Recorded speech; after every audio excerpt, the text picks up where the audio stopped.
L'environnement de tout ce qui est impureté ne peut pas nous servir. Il y a le porc et puis il y a quel animal encore? Parce que j'ai vu un porc en train de manger une couche de bébé avec son contenu.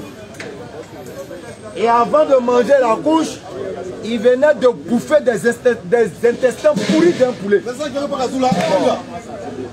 J'imagine tout ça là, comme il ne peut pas être doux. J'en parle même, j'ai des salives dans la bouche. Il y a le porc et puis il y a quel autre animal encore? Et puis regardez, ça va commencer. Ouais, c'est ce que je voulais dire là, ça peut ficher. Au fait, non, c'est pas le débat. Quand vous prenez le porc blanc là, le porc blanc là, si on vous dépaisse le porc blanc, ou bien on couche ça de loin, on met une bâche, on écarte un peu la bâche, vous allez penser que c'est un homme. Ça fait ça, les gens aiment fumer ça pour masquer un peu ce côté horrible. C'est un animal bizarre. Tous ceux qui mangent le porc sont bizarres. Attends, ton corps il est horrible. Est-ce que ton corps, Ben, est-ce que ton corps est horrible? Puisque tu dis les hommes à l'homme. Voici une preuve. Tous ceux qui mangent le porc sont bizarres. Ah, le porc même il est bizarre. Tous ceux qui boivent Koutoukou en réalité c'est des personnes qui ne réfléchissent pas beaucoup. Parce que tu ne peux pas boire Koutoukou, tu sais ta mine. On dirait qu'on t'a forcé. Ce n'est pas le goût, c'est ce que ça fait après. C'est un manque d'intelligence. Tu n'as rien compris. Donc c'est à cela l'islam vient dire à l'homme, tu es trop glorieux pour rentrer dans ces souillures. Mais tu as bien pour placer la pompe. Ça veut dire quand on boit, bon, voilà quelqu'un qui parle de bombe. En plaçant la pompe là, et tu as commencé. Vous savez, moi personnellement, quand moi je vois un intellectuel qui parle de bombe, alors qu'il y a des milliards de musulmans sur la terre, si placer une bombe était une recommandation ou bien un dogme islamique, tu penses que lui serait là en train de rire au jardin? Dans la vérité, 99 des bombes sont placées par des musulmans. Non. Conclusion. Quelqu'un peut prendre une bombe et puis dire Alléluia, Amen. Il s'explose. C'est sa bouche qui a parlé. Lorsque vous faites un retour dans l'histoire, allez-y, regardez l'histoire du Kukisland. Des gens qui tuaient au nom de Jésus-Christ, particulièrement les Noirs. Il est tué au nom de Jésus-Christ. Mais jamais on les a pris comme étant représentatifs de la chrétienté. Jamais. Mais comme l'islam c'est la bête à abattre, on cherche toujours la petite opportunité pour présenter l'islam comme étant diabolique, étant satanique. Moi je cite étant ceci, étant cela. Assadine. Faut pas me laisser partir d'abord. Assadine. Il y a dit Boko Haram. Assadine. Il y a qui encore? Aidez-moi. Bon, Al-Qaïda. Au fait, moi ce qui me fait mal. Non, c'est mon gars, c'est mon gars. Ce qui me fait mal, c'est un intellectuel. Non, il n'y a pas de c'est un intellectuel. Et un intellectuel qui veut condamner un groupe, logiquement, il doit condamner le groupe sur la base d'arguments solides. Surtout sur la base des preuves islamiques attestant l'attitude de ces brigades déguisées en musulmans. Mais si tu ne le fais pas et que tu prends ta raison pour condamner, mais en ce moment, moi, je ne te mets plus dans le lot d'intellectuel. Pour moi, là, je ne sais pas où tu es classifié, mais là, tu n'es pas intellectuel. Les vidéos sont là. Lorsque tu me parles de Boko Haram, qui dit que l'enseignement occidental est un péché et qui en même temps utilise des armes venant de ceux-ci, ça c'est un de deux. Qui sont ceux qui vendent ces armes-là à ces terroristes-là? Cherchez ces gars-là, vous allez lire. Il y a des vidéos. Il dit même chose, la vidéo qu'on venait. Même chose. Allez-y le lire. C'est pas moi qui vais parler. C'est lui qui va vous dire. Avec des versets, pourquoi il faut poser des bombes? On peut parler maintenant. Ok. Alors, ce n'est pas parce qu'on lit un document venant d'un homme qui a sans doute une orientation ou une idée derrière la tête que forcément cette personne-là détient la vérité. Toi, tu lis un document qui te dit voilà comment il faut faire, pourquoi il faut faire ceci. À toi maintenant d'opposer une critique à ce que tu lis. C'est ça qu'on appelle l'intellectuel. L'intellectuel ne boit pas et n'avale pas tout comme un animal qu'on dompte. Donc quand tu me dis, allez-y lire ces versets, il va vous donner les versets. Ah bon? Donc il est le seul à lire ces versets-là. Qui plus qu'un musulman respecte les prescriptions de l'islam? Je le répète encore. Si l'explosion faisait partie des règles de l'islam, vous ne serez pas arrêté ici en train de m'écouter. Voilà comment l'intellectuel il analyse. Parce que qui plus qu'un musulman respecte la parole d'Allah? Et puis Allah va te dire, Pour aller au paradis, il faut faire ça. Et puis plus d'1 milliard, non, on n'a pas fait. Ça, vous n'avez pas encore connu musulman. Donc pour dire quoi? Vous allez avoir beaucoup d'auteurs comme celui qui l'a écrit. Beaucoup d'autres encore qui présentent des choses concernant l'islam. Mais l'intellectuel, c'est-à-dire l'homme qui utilise l'intellect, l'esprit averti, celui-là doit prendre la chose et puis l'opposer à une critique qu'il va vérifier lui-même avant d'attester. Voilà comment un homme fonctionne en réalité. Mais celui qui prend et puis il dit, ben voilà pourquoi. D'ailleurs, tous ceux qui viennent faire le débat avec nous, que ce soit des pasteurs, que ce soit des bergers ou des bergères, que ce soit des kémites, et tous, ils retournent humiliés. Pourquoi? Parce qu'ils récupèrent des données, ils ne les vérifient pas, et puis ils viennent débat. Voilà, le Coran dit de tuer, sourate tant. Maintenant, quand on ouvre la sourate, il est face à son intelligence. C'est comme quelqu'un qui s'en va dire, le Coran dit de faire ceci. Prenez, sourate 9, à partir du verset 4 ou 3. Et puis il est content pour lui, il a trouvé un verset qui confirme l'attitude des bandits qui se disent être musulmans. Maintenant, quand il est en face de nous, on lui démontre qu'en réalité, tu es un mauvais critique. Tu aurais dû prendre le verset, l'analyser, méditer, et puis voir si ce qu'on te dit est vrai. Parce que quand nous on rentre dans la Bible, on ne prend pas les versets pêle-mêle pour venir les citer. Le jour où on sort un verset, et puis on vient te dire, il ne faut même pas essayer de contester. Sinon tu vas en brousse. Exemple, ça fait plus d'un mois, on a dit ici, que Satan n'a jamais tenté Adam et Ève dans la Bible. Ça n'existe pas. Satan, celui que vous appelez Satan, là, il n'a jamais tenté Adam et Ève dans la Bible.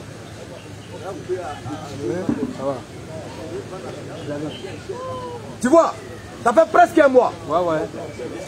Mais en le disant là, c'est parce qu'on a lu, on a médité, on a analysé. On n'a pas fait du suivisme. Il fallait que la personne souscrive pour envoyer. Ça c'est un. De deux. Mais il y a l'argent, on dirait qu'il y avait une deux dedans. De deux. Satan n'a jamais été un ange déchu dans la Bible. Il n'y a aucun verset qui atteste que Satan était un ange déchu. Ça n'existe pas dans la Bible. Troisième élément, Satan n'a jamais été maudit dans la Bible. Ça n'existe pas non plus. Ça fait 3. Ils ont critiqué le premier, mais les deux autres là, il ne faut pas en parler. C'est un animal qui a tenté Adam et Ève dans la Bible. Et c'est un serpent parmi les animaux. Serpent là même, c'est lui. Alors, celui qui trouve un rédit et qui sait qu'il en sait trop, tu viens, on ouvre la Bible et tu comprendras qu'en réalité on ne t'enseigne pas ce que tu dois savoir. Oui.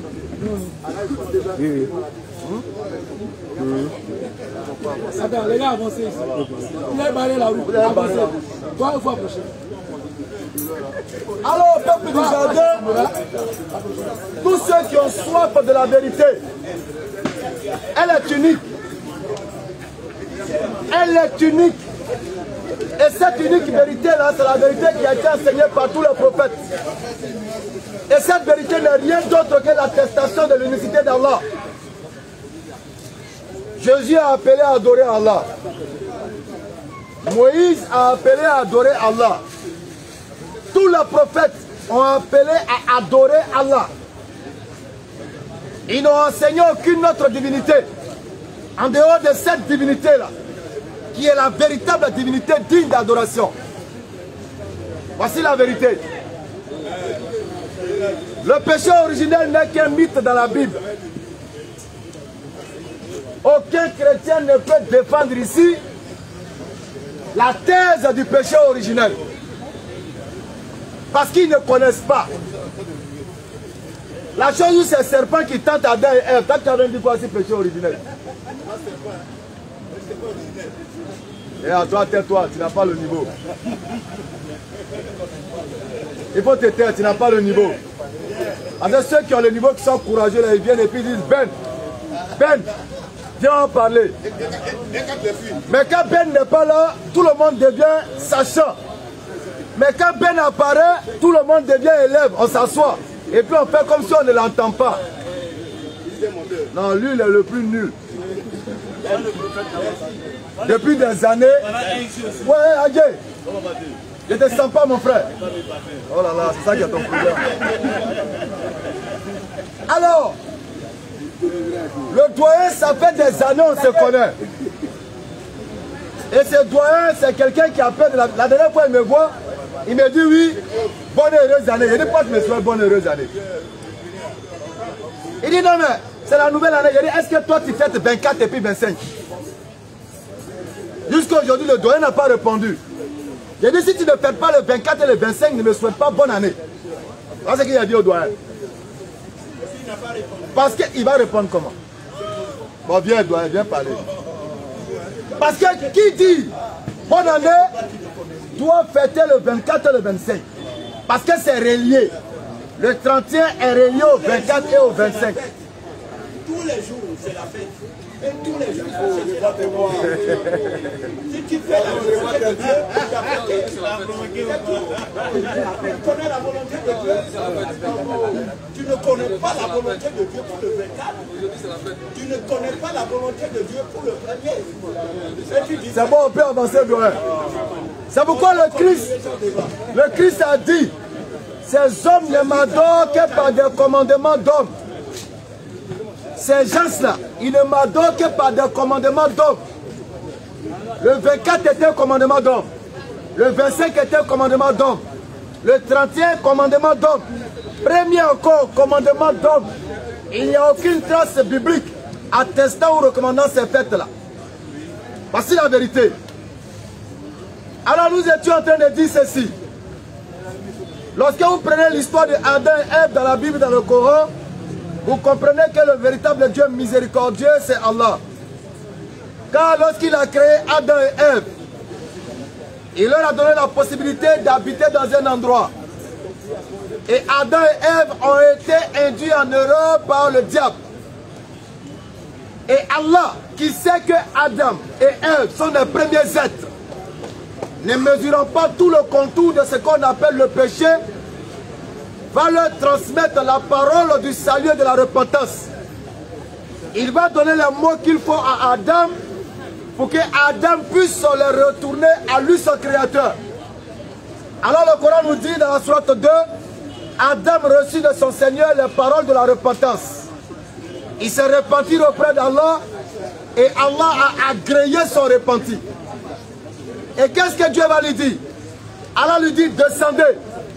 Toutes les fois que je vous enverrai des prophètes et des messagers, ceux qui les suivront seront les bien guidés. Ceux qui ne les suivront pas seront les perdants.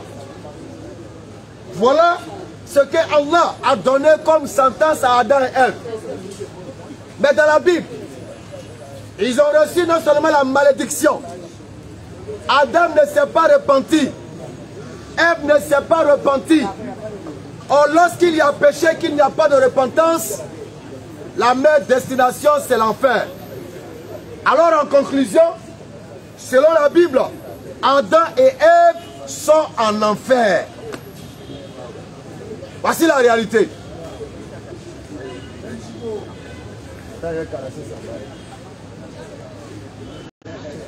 La barbe de Dieu, tu comprends. La barbe de Dieu. Alors, la vérité ne se force pas. Force aux arguments. Quand la vérité s'installe, l'erreur ne peut qu'apprécier sa faiblesse et son mensonge. Parce que la vérité est là. Alors on se taire et puis on écoute, on note. À la lumière de ce qui est écrit, s'il n'y a pas de repentance après un péché et que tu meurs selon les Écritures, tu vas en enfer. Donc si vous dites que Adam et Ève ne sont pas en enfer selon la Bible, donnez-nous le passage où ils se sont repentis.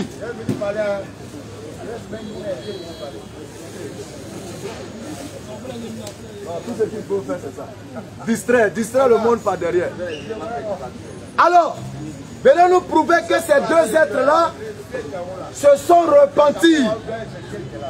C'est en ce moment-là on va parler. Sinon, jusqu'à preuve du contraire, Adam ne s'est pas repenti, Ève ne s'est pas repenti, Et les deux, selon les règles établies par Dieu, sont en enfer selon la Bible.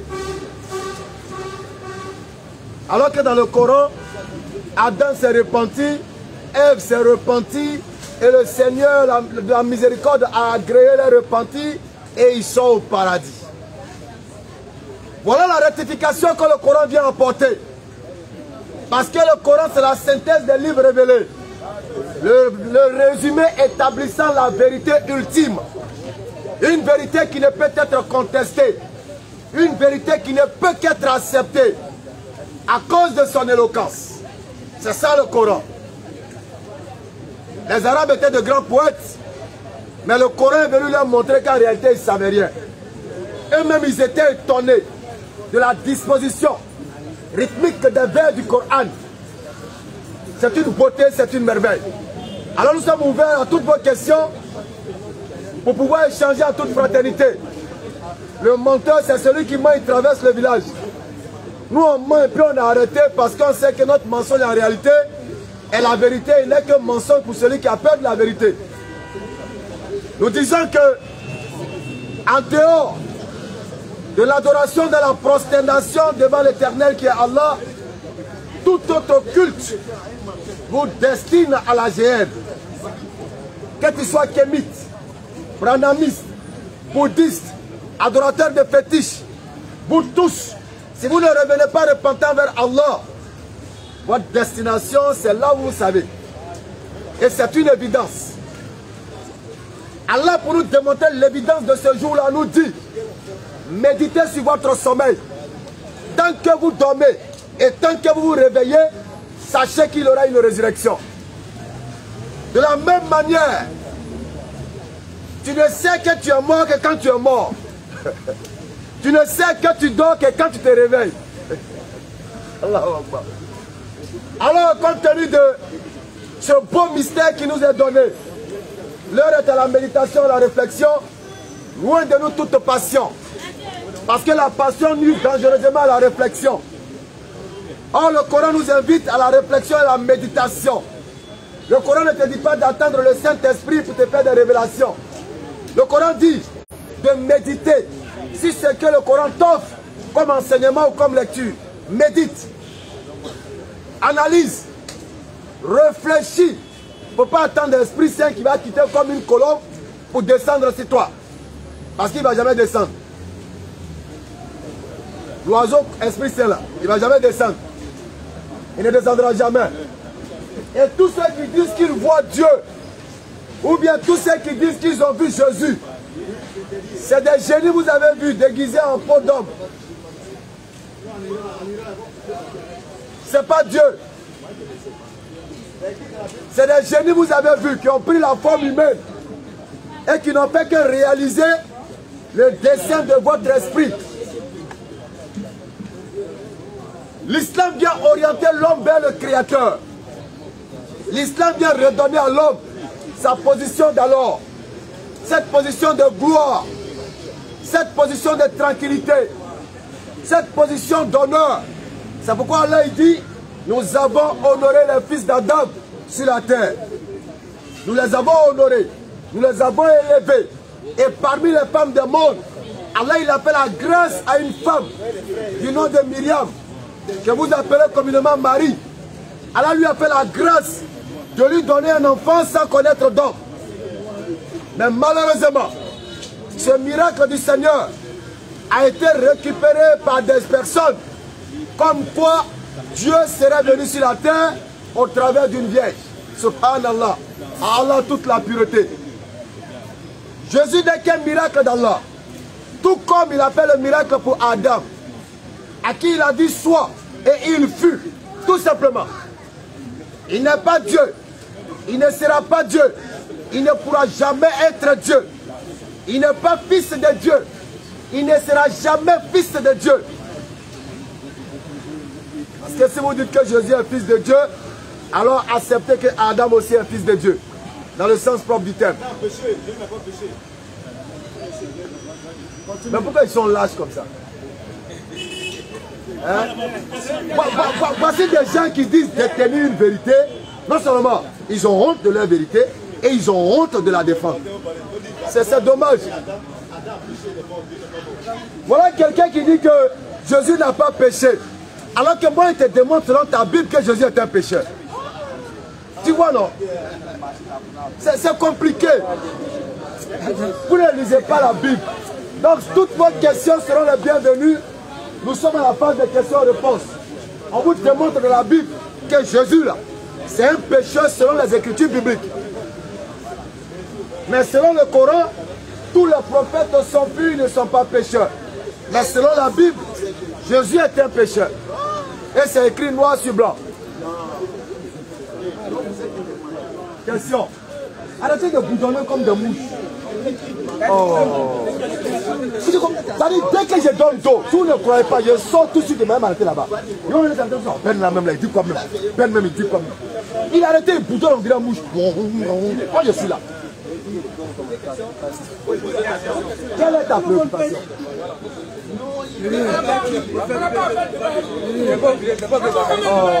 Bonsoir frère. Oh, pas la scène d'ado. Moi je veux comprendre une chose. D'accord. Tu veux poser une question?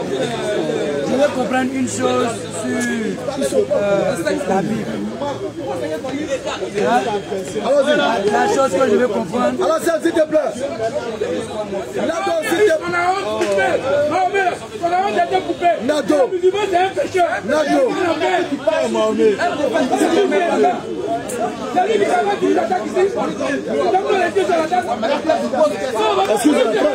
Excusez-moi. Théo. Nado démontre simplement. Théo.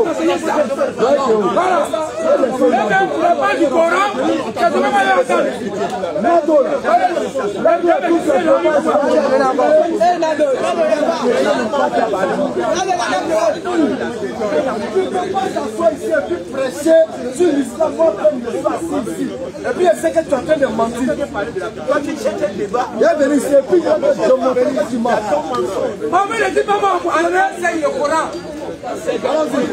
Nado, si tu as posé une question là, tu as Nado, si tu as posé une question,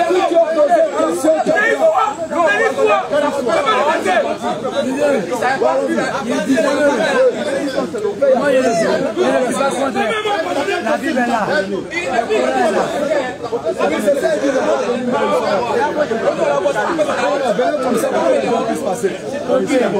Le Coran, d'accord que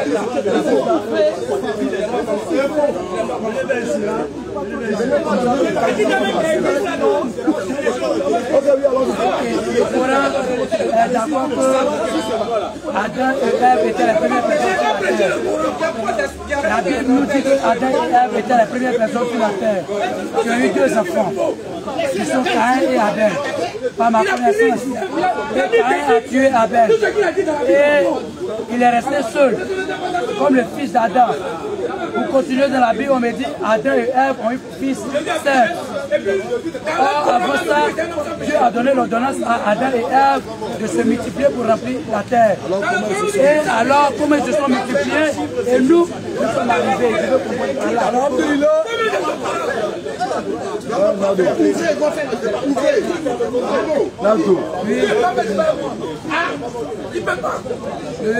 Je t'écoute.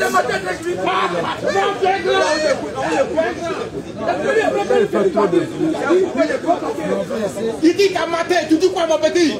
Ouais Théo, tu sais que moi on me mate toujours depuis plus de 10 ans. On me mate toujours. Alors, ta question. Est-ce que c'est une solution? Diego. En fait, maintenant mais le forum, quand c'est lui, il va se faire. Nado, est-ce qu'on peut avancer? Ok. Non, je ne te répondrai pas tant que tu ne t'approches pas. Alors, ta question elle est belle. Je suis surpris de savoir qu'il y a des mathématiciens au jardin. Si vous ne me croyez pas, je mets 10 000 francs en jeu comme il y a 10 ans de cela. Et puis je donne un verset à Nado. Il n'a qu'à venir calculer ça au tableau. Moi, je viens. Ça fait 10 ans, je lui ai donné l'exercice, il n'a pas fait. Moi, dans l'exercice, il m'a donné, je ne fais pas ça. Ils sont carrés, ils sont tous. C'est tiré dans le Coran. L'exercice m'a donné, c'est tiré dans le Coran, je ne fais pas ça. Il y a eu une année ici où on a lu un verset du Coran qui faisait référence à de l'algèbre, un calcul mathématique. Il y avait lui, il y avait mon grand-père Loi. Et j'ai dit voilà 10 000. La personne qui me trouve l'équation, s'il y a contradiction ou pas, voilà 10 000. Nado dit que lui il est mathématicien. Voilà Nado, voilà Dieu, voilà Jésus. Ça fait presque 12 ans. Moi, je suis électronicien. Il n'a pas encore. J'ai fait bac D, j'ai fait mathématiques. Tu comprends? Voilà. Alors, salam J'ai fait bac D, j'ai fait mathématiques. Et je suis en train de faire comprendre que pour comprendre une toute solution d'un problème aussi que tu m'as posé. Quand j'ai dit Nado, j'ai dit calcul est fini. Donc ta question de la multiplication, c'est-à-dire Adam, il mettait les enfants au monde. La main tu vois les pigeons. Quand un pigeon pond des œufs, le pigeon prend en général 2 œufs. Et les 2 œufs, quand ça croît, c'est un mâle, une femelle. C'est comme ça. Et ça, les chrétiens ne savent pas ça. Et moi, je leur demande comment on s'est multiplié après la mort de Caïn, tout ça. Ils sont dans le flou. Donc, Abel est né avec une sœur jumelle. Caïn est né avec une sœur jumelle. Et d'ailleurs, selon les sources islamiques, c'est lorsque, parce que Caïn ne devait pas coucher directement avec sa sœur, ni l'autre également. Donc il fallait faire une imitation. Toi tu prends, moi je prends. Procéder à la multiplication. Et c'est d'ailleurs à partir de là que l'autre qui avait sa jumelle qui n'était pas trop belle va rentrer dans une couleur noire. C'est ce qui va provoquer la scène que nous connaissons. Et c'est après ça, il reste. Donc on répond à la question. Il naissait mâle, femelle, mâle, femelle. Sinon l'autre. Donc voilà comment c'est fait là. Si je comprends bien, comme c'est mâle, femelle, la femelle de Abel, puisque Abel est passé de l'autre côté à la mort, Caïn va prendre la jumelle de Abel. Exact. Et la jumelle de... En plus de sa jumelle lui-même. En plus de sa jumelle lui-même. Donc Caïn maintenant possédait 2 femmes. Voilà, on est dans une situation contraignante. Donc Caïn possédait 2 femmes. Voilà. On peut dire maintenant Caïn fait la polygamie. Quelle est la question? Je crois qu'on va répondre. Ok, je comprends. Le reste maintenant. Je ne sais pas en quelle année l'islam est venu, en quelle année aussi le christianisme est venu. Mais d'où sort le christianisme? Et si vous pouvez m'aider aussi, d'où sort le christianisme? D'où sort l'islam et d'où sort le christianisme? D'accord. Le christianisme est tout simplement une idéologie humaine. Oui. Rien que par le isme qui se termine sur le mot. Quand on ajoute isme à un mot, ça découle d'une idéologie humaine. L'islam, c'est la source même, c'est notre essence, c'est notre nature. C'est pourquoi Allah il dit dans la sourate 30, le verset 30, dirige tout ton être vers la religion exclusivement pour Allah, telle est la nature que Allah a originellement donnée à nous. Donc l'islam, c'est notre essence. C'est pourquoi vous ne verrez pas un homme qui ne croit pas qu'il y a un Dieu quelque part. Même s'il est animiste, il est quoi, il croit qu'il y a un Dieu quelque part, même si ce n'est pas le Dieu auquel nous on croit. Lui, il sait qu'il y a un Dieu. C'est inné en nous. Et le Dieu auquel il croit, il se soumet à ce Dieu. Alors le naturel, c'est ça l'islam. L'islam, c'est la soumission à la volonté d'Allah. Donc l'islam vient du divin et le christianisme est une conception humaine. Par ma connaissance aussi... Parce que Jésus ne connaît pas le mot chrétien. Il n'a jamais entendu. Ok, par ma connaissance aussi, Jésus, comme je l'ai dit, Jésus c'est Jésus-Christ. Or les chrétiens, on dit c'est les petits Christ. Or le Christ, on sait que quand on ajoute, il y a les préfixes et il y a les suffixes. Donc le Christ est comme le radical du mot. Si le Christ est comme le radical du mot, on dit non, chrétien, le tiers qu'on ajoute est comme le petit Christ. La question à te poser. Non, non, c'est que je viens, par ma connaissance, je dis pas. Ça dit cette définition. Ok, ça c'est ce que moi j'ai reçu comme information. Aujourd'hui, vous reconnaissez Abraham. Exact. Vous reconnaissez Isaac. Oui, et tous. Eux tous. À la connaissance, moi, c'est comme Abraham et de Abraham même qui est né les deux, je peux dire, c'est les deux religions. C'est sur Abraham. Non, ça c'est une erreur. C'est une erreur. Parce que quand on va même sur la base des Écritures, oui. Aucun chrétien ne peut prouver qu'Abraham était chrétien. Okay. Aucun chrétien ne peut prouver qu'Abraham pratiquait le judaïsme. Ok, mais moi je peux te prouver qu'Abraham pratiquait le judaïsme. Vous pouvez me prouver. Ils sont là, vous pouvez me prouver, oui. Mais la question que je vais en venir, je vais poser est que Abraham a eu pour fils avec la servante. Quelle servante? Agar. La fille du pharaon, la princesse là. Si c'est la princesse, comme vous le dites, on nous dit que Agar était quoi? La servante de la femme d'Abraham. En réalité, Agar là, Agar a été donnée à Abraham. C'est pas Sarai. C'est la Bible là. Oui. Il y a beaucoup de problèmes dedans. Agar là, oui. Elle appartient à Abraham. C'est à Abraham que le gars a donné comme sa servante. Sa servante.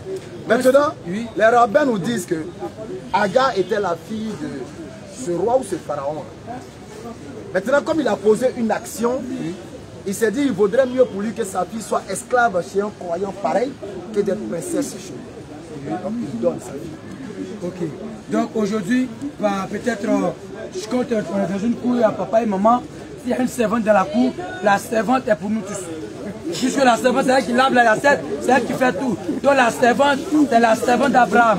Et comme la servante a été donnée à Abraham, donc la servante est la servante de la maison d'Abraham. Oui. Ok. Et comme la servante est la servante de la maison d'Abraham, Abraham a pour femme. Abraham ne devait pas partir avec la servante puisqu'il a pour femme. Toi tu dis ça, tout. Pour dire qu'Abraham ne devait pas partir à la servante. Je dis ça. Vous êtes chrétien? Oui, je suis chrétien. Pourquoi? Je dis ça tout. Comme il dit, il veut faire. J'ai une question. Il dit, il veut compléter. Non, je ne veux pas compléter, mais j'ai une question, une préoccupation qui va avec vous à quel. Mais si vous n'êtes pas trop pressé, il finit. Bon, si c'est possible, bon, vous avez dit que Agathe en question a été donnée comme épouse à Abraham. Bon, non, oui, c'est ce qu'il a dit, non? Oui. Bon, moi je vais partir sur la base de la Bible. Allons-y. Voilà, parce que moi j'étudie beaucoup la Bible. Bon, vu que Sarah en question, elle était stérile, et vu que l'âge avançait, c'est Sarah elle-même qui mettait la pression à Abraham pour dire il faut coucher avec ma servante pour qu'elle puisse se donner un héritier. Puisque moi, les temps passent et que je ne suis pas en mesure de procréer un enfant. Et c'est dans ça qu'Abraham lui-même, selon la Bible en Genèse, Abraham lui, il ne voulait pas coucher avec sa servante. Mais c'est Sarah qui a mis la pression pour que lui maintenant, il puisse coucher avec maintenant Agar. Et lorsque Agar maintenant a donné un fils maintenant à Abraham, qui se nommait Ismaël, arrivé à un certain moment, il a eu une certaine forme de jalousie. Et c'est dans ça maintenant que, entre Sarah maintenant et Agar, voilà, il y a eu cette forme de jalousie maintenant. Bon, vu qu'elle a fait... En réalité, il y a eu une jalousie à l'égard d'Agar. Mais oui, c'est Sarah qui était jalouse, oui, c'est ça, effectivement, parce que sa servante en question a donné un enfant à son mari, donc, bon, elle levait un peu les épaules, il faut le dire ainsi. Tu sais que le sujet où tu rentres, hein? Le sujet où tu rentres, oui, tu auras des réponses de surprise que tu n'as jamais entendues. Ah bon? Ouais. Mais pourvu que ça soit directement dans la Bible, je dirais même pas. Il n'y a pas de souci. Tu sais, l'histoire d'Ismaïl et d'Agar, c'est la chose qui me passionne le plus dans la Bible. Parce que c'est truffé d'enseignements et de signes. Pour vous, vous avez l'impression qu'Abraham a simplement couché avec une femme. Sous la contrainte de Sarai. N'est-ce pas? Alors que ce n'était pas une contrainte. C'était le plan de l'Éternel. Tu comprends? C'était le dessein établi de l'Éternel. Et Agar n'est pas une servante comme on vous fait croire. Elle est la femme légitime d'Abraham. Ah bon? C'est écrit. Parce que c'est Sarai qui dit prends-la pour épouse. Prends-la pour épouse. Mais elle était une servante d'abord. Hein. Son statut là, ça c'est dans la forme. Le statut de servante là, c'est dans la forme. Mais dans le fond là, comme je l'ai dit, c'est une princesse. C'est comme un prince à New York. Si tu as regardé le film, non, c'est des exemples du monde pour comprendre le céleste. Comment peux-tu comprendre le céleste si tu ne comprends pas le terrestre? Tu vois, un prince à New York. il quitte sa gloire, son opulence, et puis il se retrouve serviteur à New York. Donc il est esclave, serviteur, travailleur dans la forme. Mais dans le fond, ce n'est pas un esclave, ni un travailleur, ni un serviteur, c'est un prince. Pareil pour Agar. Donc dans la forme, elle est servante. Mais dans le fond, elle est au-dessus de ce que vous ne croyez pas. Elle est au-dessus de ce que vous n'imaginez pas. La première preuve se trouve dans le livre de la vie. Lorsqu'elle prend la grossesse d'Ismaël et qu'elle fuyait Sarah, elle fuyait loin de Sarah. Qu'est-ce qui s'est passé? Elle fuyait loin de Sarah. Oui. Elle a croisé l'ange. Elle a croisé L'ange au puits. Quand elle croise l'ange, qu'est-ce que l'ange lui fait? L'ange lui fait une annonce prophétique. N'est-ce pas? Voilà le premier signe concernant Agar. Elle est la toute première femme de ta Bible à recevoir ce privilège de Dieu. Est-ce que tu le sais?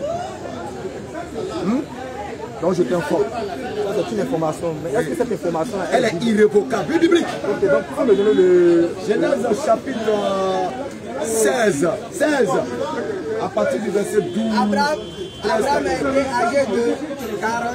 Genèse chapitre 16. Tu prends à partir du verset 10. Tu sais, les gens ne vous disent pas la vérité sur Agar et Ismaël. Parce qu'ils ne veulent pas que vous entrez dans la voie véritable d'Israël. L'ange de l'Éternel lui dit. À qui? Remonte un peu pour qu'ils sachent de qui on parle. Il dit, Agar, Agar, servante de Sarai, où viens-tu? D'où viens-tu? Et où vas-tu? Et où vas-tu? Elle répondit, je fuis loin de Sarai, ma maîtresse. Continue le texte. L'ange de l'Éternel lui dit. L'ange de l'Éternel s'adresse directement à Agar. Retourne vers ta maîtresse et humilie-toi. Continue. Et l'ange de l'Éternel lui dit. Si. Je multiplierai. Non. Voici, tu es enceinte. Non, il n'a qu'à terminer. C'est le texte, du texte, il parle. Il a sauté.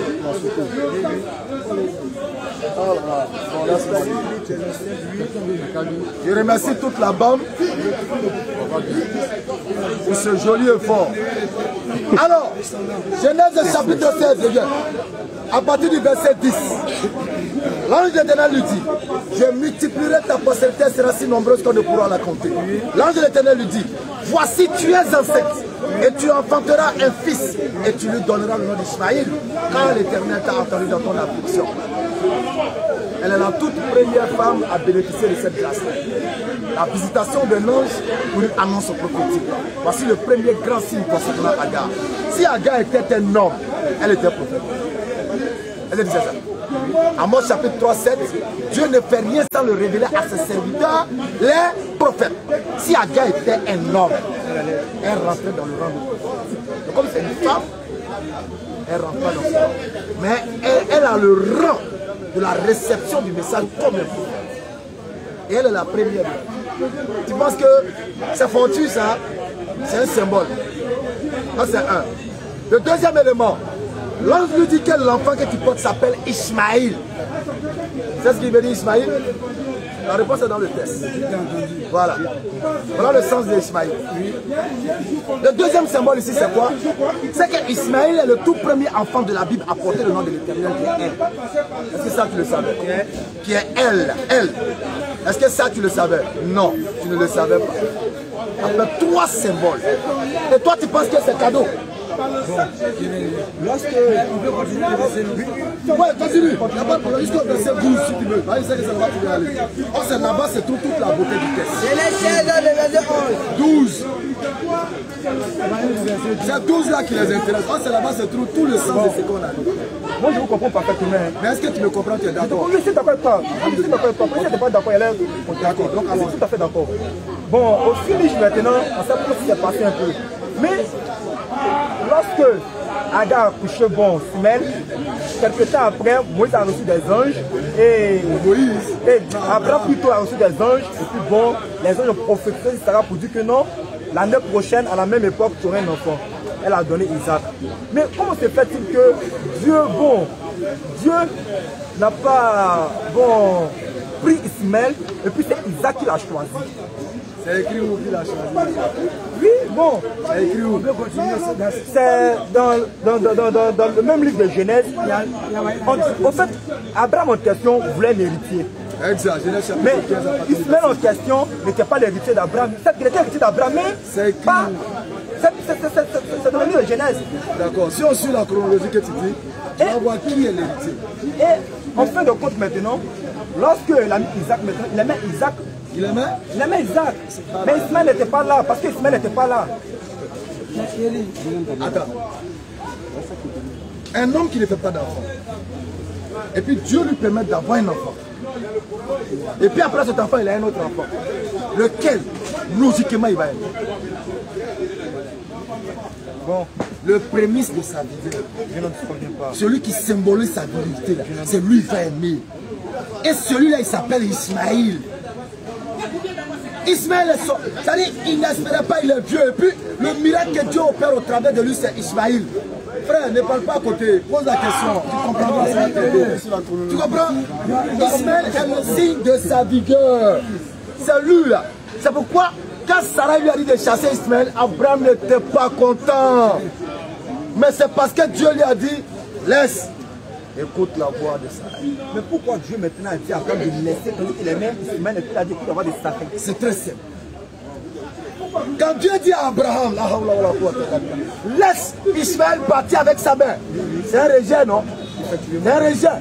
Genèse chapitre 21. Tu vas voir quand Dieu rejette Ismaël et sa mère, qu'est-ce qui se passe? Genèse chapitre 21, à partir du verset 14. Donc Dieu va, Abraham va rejeter Agar et Ismaël sous l'ordonnance de Dieu. Mais d'accord, non? Tu vas voir que les voies de l'Éternel sont insondables. Abraham et que Ismaël est le symbole de la dernière lumière. Genèse chapitre 21, verset 14, je lis. Abraham se leva de bon matin et il prit du pain et un autre d'eau. Abraham se leva de bon matin. Il prit du pain et une outre d'eau. Il la donna à Agar et plaça sur son épaule l'enfant et lui remit aussi l'enfant et la renvoya. Donc ici, quand on prend le mot renvoyer au premier degré, c'est chasser, n'est-ce pas? Alors que dans le second degré, c'est pas chasser. Abraham ne peut pas chasser son fils Ismaël. C'est le premier-né sorti de ses entrailles. Il ne peut pas le chasser. Mais c'est parce qu'il avait confiance au Dieu auquel il avait cru pendant cet enfant-là. Il avait confiance en lui. C'est pourquoi il a écouté la voix de Dieu quand il lui a dit non. Elle est partie. Il sait que le Dieu que lui croit là ne peut pas laisser l'enfant là comme ça. Abraham le sait. Et la Bible va nous définir ça. Alors, Abraham va les renvoyer. Qu'est-ce qui se passe par la suite? Elle s'en alla et s'égara dans le désert de Beersheba. Quand l'eau de l'outre fut épuisée, elle laissa l'enfant sous un arbrisseau. Et elle alla s'asseoir vis-à-vis à une portée d'arc.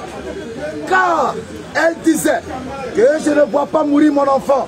Elle s'assit donc vis-à-vis de lui et éleva la voix et pleura. Frère, voilà la chose qui ramollit l'Éternel.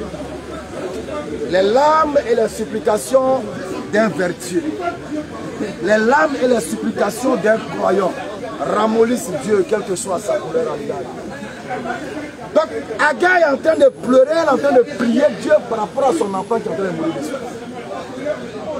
Écoute bien, tu vas voir que notre signe dans ce signe. Qui est en train de pleurer et prier? Agar. Dieu entendit la voix de l'enfant. Et l'ange de l'Éternel appela du ciel Agar et lui dit, qu'as-tu, Agar? Deuxième rapport, ne crains point, car Dieu a entendu l'enfant dans le lieu où il est. Mais à quel moment Ismaël a élevé la voix à Dieu? Les rabbins te disent que cette voix-là, Ismaël a élevé une prière vers Dieu étant enfant. Et si tu lis si tu vois les symboles de l'enfant là, mais ça là, on ne te dira pas ça à l'église. Il faut qu'on te présente Ismaël comme Genèse chapitre 16, verset 12. Il sera comme un âne sauvage, la main de tous contre lui et sa main contre tous. Mais il ne se pose jamais cette question. Qu'est-ce que Ismaël aura pour que tout le monde se dresse contre lui? Qu'est-ce que Ismaël aura pour qu'il soit opposé à tout le monde? Ismaël aura le tawhid, l'unicité de Dieu. Il a été élevé, éduqué, orienté par Dieu lui-même. Et il est le premier enfant de la Bible à recevoir ce mérite.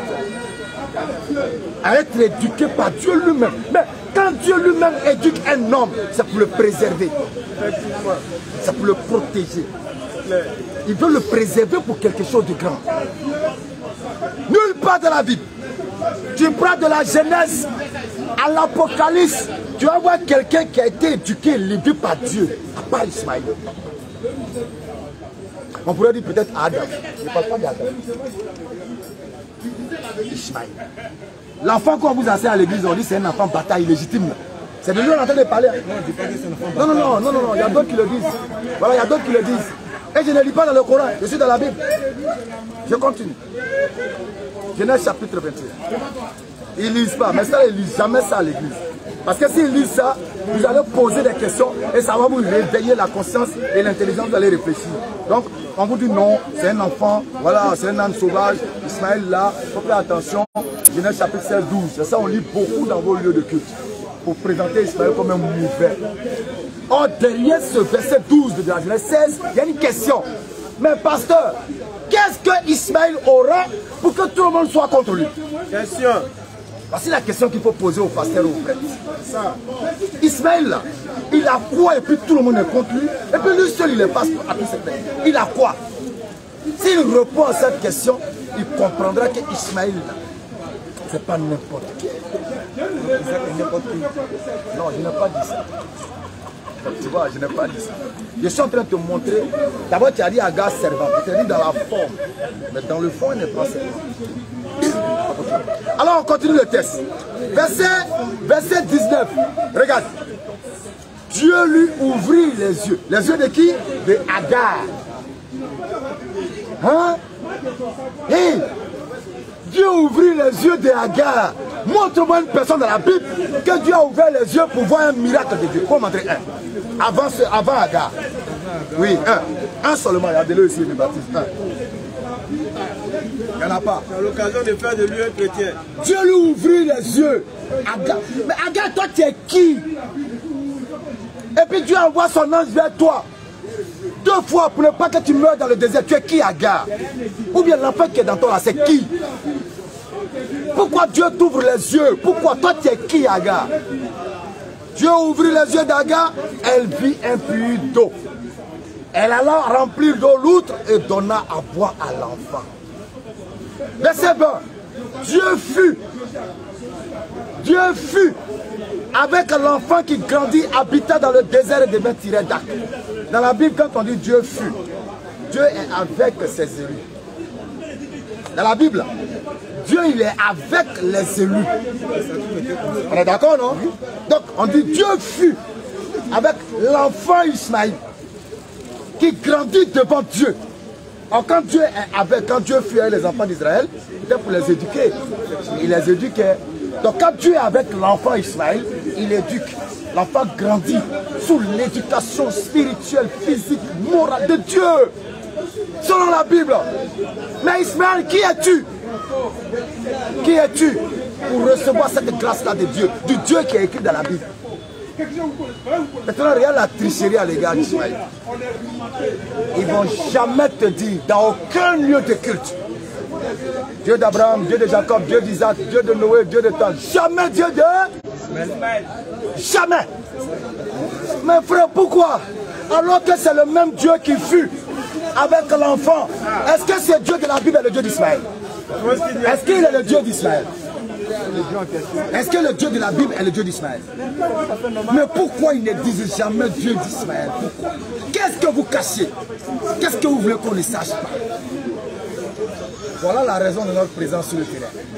Dévoiler ce qui est caché. Mettre à nu et à jour ce que la Bible cache. Mais voilà quand même tout ce qu'on vient de dire là, c'est maintenant que tu apprends. Tu as décortiqué, tu as fait déjà décortiquer, sinon je... Tu savais tout ça? Non, mais je lisais la Bible. Non, je demande si tu savais. Tu m'as décortiqué. Moi je t'ai dit que s'il y a quelque chose que tu disais qui allait hors de la Bible, moi j'allais contester. Maintenant, Oui, mais le problème c'est que même dans les cours bibliques, on n'est jamais enseigné. Jamais, ça on va jamais cacher. C'est pas que ça doit enseigner. Frère, il sait déjà tout ça là. Si j'ai posé la question, c'est parce que j'ai un Frère, on t'a une chance, écoute-moi. Si j'ai posé la question, quand tu vas au marché, quand tu vas au marché pour aller payer quelque chose, malgré que tu n'attends pas un prix, tu as déjà la somme sur toi. Frère, au moins, frère, on fait preuve d'honnêteté. On t'a une fois enseigné à l'église que Ismaël est le premier enfant à porter le nom de Dieu, donné par Dieu lui-même. T'as bien enseigné ça à l'église? Est-ce qu'on t'a bien enseigné ça? Moi, j'ai dit que si on c'est pas toi m'enseigner que j'ai posé la question. Il faut dire oui, on t'a déjà enseigné devant Dieu, devant la zone. On t'a déjà enseigné ça à l'église. Devant Dieu, devant la zone, oui. On va pas discuter à toi, c'est bon. C'est bon. D'abord, est-ce que tu sais que dans ta même Bible, Satan n'a jamais été un ange? Est-ce que tu sais ça? Satan? Ça c'est un. Deux, est-ce que tu sais que dans ta même Bible, Satan n'a jamais tenté Adam et Ève? Est-ce que tu sais ça? Ça c'est des choses nouvelles. Lui, il a dit qu'il savait déjà. Mon frère, est-ce que tu savais? Et Satan n'a jamais tenté Adam et Ève. Vous ne pouvez pas faire qu'un dit, il a dit qu'il savait. Là, je ne sais pas, mais moi, ça va être une question que j'ai posée. Les deux questions, j'ai demandé d'où est sorti. Alors, faites attention à Ismaël et à Agar quand vous parlez d'eux. C'est ma question. Voilà. Oui, frère. D'où est sorti l'islam? Avec deux questions pour vous, mais bon, non. Quand je suis arrivé, j'ai été suivi par une déclaration. Allez. Le modérateur, salut le modérateur. Non, ce petit-là qui me l'a dit. Vous avez une interrogation, vous l'avez dit, comment vous répondez? Je ne peux pas mentir. Moi, il a vu qu'il y a des gens ce qui vient de dire. Bon, comme il y a une question Le modérateur. Ok, frère, je disais, j'avais deux questions. La dernière fois, vous avez pris un peu là, qui était sur le départ. Voilà, on avait commencé un échange sur la déclaration dans l'une de vos vidéos où vous dites que Dieu ne peut pas descendre sur la terre. Moi, personnellement, ça m'a choqué en tant que chrétien. Voilà. Ça, c'est un. De deux, vous dites que Jésus est musulman. Ça, c'est une évidence. Ok. C'est faux. Maintenant, avant de poser sur les deux questions, tout à l'heure vous avez dit que Jésus a péché. La Bible dit que Jésus est pécheur. Selon la Bible. Oui, c'est ce que vous avez dit. Oui, selon la Bible. Pas le Coran. Non, je ne parle pas du Coran. Vous avez dit que dans la Bible, vous allez montrer noir sur blanc où la Bible démontre que Jésus est pécheur. C'est toi-même qui as attesté, c'est pas moi. Il n'y a pas de souci. Donc, ça, c'est ma première question. Ok. Toi-même, tu vas attester. On prend le verset que tout le monde entend. Matthieu chapitre 26, verset 39. C'est toi-même qui vas attester. Matthieu 26, verset 39.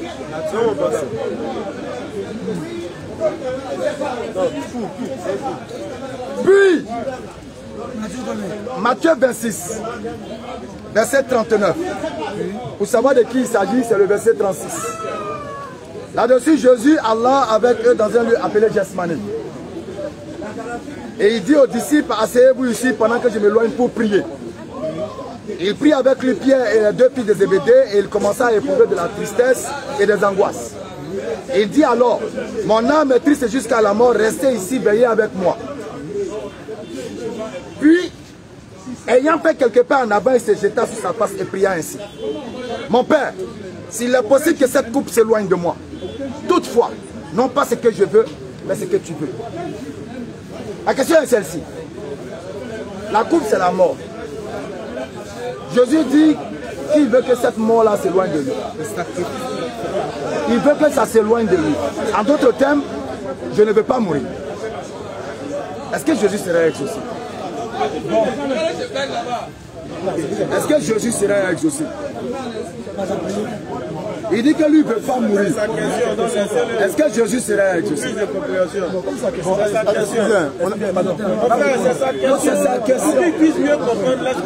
Est-ce que Jésus serait exaucé?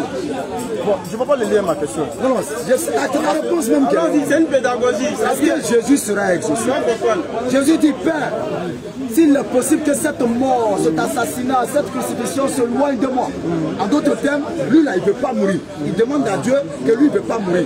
Est-ce qu'il sera exaucé? Mais ça dépend de Dieu. Pourquoi il ne peut pas dire que non? Ça dépend de qui? Ça dépend de Bible. Ça dépend de Dieu. C'est ça, lui, il a dit la Bible. Donc, selon sa volonté, là, s'il veut que Jésus meure, Jésus va mourir. D'accord. Nous, on dit, Jésus sera exaucé. Donc, c'est votre interprétation, alors. Non, parce que Jésus, c'est un prophète. Dieu dit, il dit dans Jean chapitre 14, si bonne mémoire, il dit que lui sait que Dieu l'exauce toujours. Il y a un modérateur doyen. Si tu veux ok? Lui, c'est comme ça, il a. Jésus dit, dans le livre de Jean, là, que lui, là, Dieu l'exauce toujours. Jean 11, à partir du verset 39. Est-ce qu'on est d'accord? Ah, c'est là, Jean 11, c'est ça, je lis là. Jean 11, verset 42. Pour moi, c'est Jésus qui parle. Je vais t'épargner la suite, après tu peux aller lire. Je savais que tu m'exauces toujours, mais j'ai parlé à cause de la foule qui m'entoure, afin qu'il croie que c'est toi qui m'as envoyé. Alors, est-ce que Jésus qui demande à Dieu qu'il ne veut pas mourir sera exaucé? Sachant que Dieu l'exauce toujours. Non, soyons honnêtes. Je suis très honnête. Est-ce qu'il sera exaucé? Il sera exaucé. Est-ce qu'il sera exaucé? Non, moi, exaucé, ça veut dire quoi? Tu as peur de quoi? C'est qui lui la même? Comprenez. Le mensonge a toujours peur de la lumière de la vérité. Est-ce que Jésus sera exaucé? la réponse. Il sera. Merci beaucoup. Il sera. Exaucé. Et toi, je dis. Oui, moi je dis. Selon la Bible. Ça serait faire une déclaration arbitraire. Parce que. Arbitraire. Oui. La Bible dit dans Jean 11, verset 42, pour moi je sais que tu m'exauces toujours. Toujours. Donc tu fais de Jésus-Christ un menteur. Un menteur. Parce qu'il dit Dieu l'exauce toujours. Pourquoi? Il prie. On te demande est-ce qu'il va t'exaucer. Il dit tu sais pas. Selon ces deux versets où il dit Dieu l'exauce toujours. Donc ça veut dire que tu ne vas pas dire que tu. Dieu est dans le besoin de l'exaucer. Mais il dit Dieu l'exauce toujours.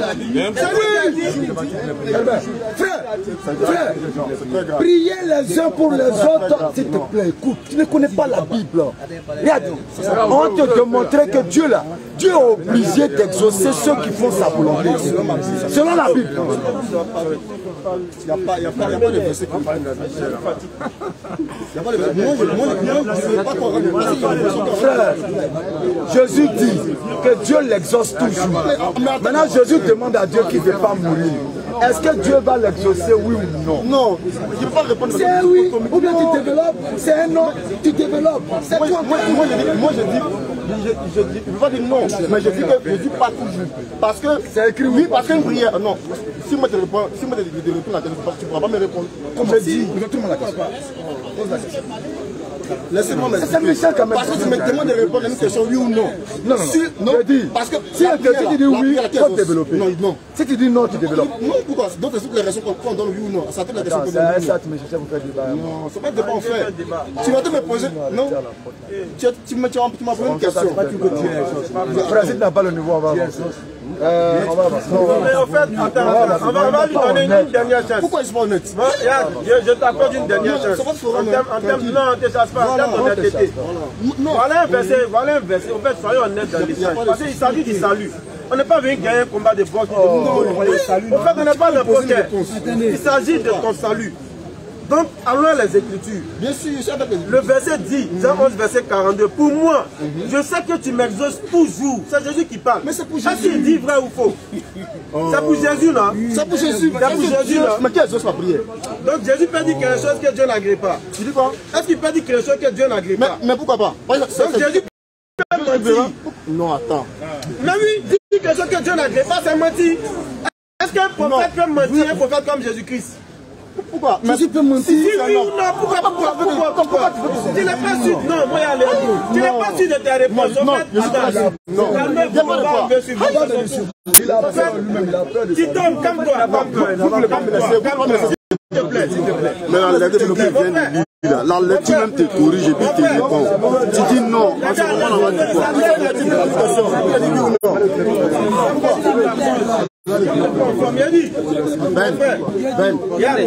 Arrête tout ça.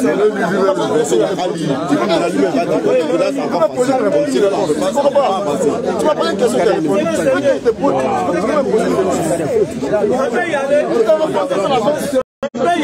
On peut y aller. Est-ce que Jésus peut mentir? Selon la Bible, Jésus n'a jamais péché. Donc, est-ce qu'il peut mentir? Il peut pas mentir. Mais si c'est ça qu'on veut, il ne peut pas mentir.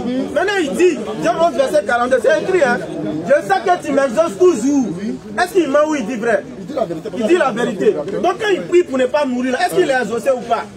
Maintenant, la prière, ça à Dieu. Alors, maintenant, il dit Dieu l'exauce toujours. Non, laisse-moi parler aussi. Quelque chose, ce que lui impose comme prière à Dieu, là. Hein? Celui qui exauce la prière, c'est Dieu. Mais lui, il dit Dieu l'exauce. Tu vas jamais demander quelque chose à Dieu. Moi, je ne suis pas Jésus. Mais c'est pas un prophète. Non. Moi, c'est un pécheur. Est-ce que la volonté de Jésus est la volonté de Dieu? On ne peut pas la volonté de Dieu. Oui, je ne connais même pas la Bible. Ok, maman, où est le verset? C'est le verset 34. La nourriture, c'est de faire la volonté de Dieu. Mais c'est Jésus qui fait la volonté de Dieu. La volonté de Dieu, c'est la volonté de Jésus. Aïe! Quand tu es un chrétien, attends, tu es chrétien? Il dit le verset, tu ne connais pas le verset là? Tu es chrétien. C'est une question. On peut discuter avec les gens qui connaissent. Donc, si Jésus a dit que ma volonté, c'est la volonté, je ne fais pas la volonté d'Allah, c'est que Dieu veut faire la volonté de Dieu. Écoute-moi. Jésus dit, je ne prononce rien, je ne dis rien de moi-même. Est-ce que tu es d'accord avec ça? Pardon? Je ne dis rien de moi-même. Je suis. Quand il dit je ne vais pas mourir là, qui parle? C'est Jésus qui parle. Je ne dis rien de moi-même. Quand il dit je ne vais pas mourir là, non.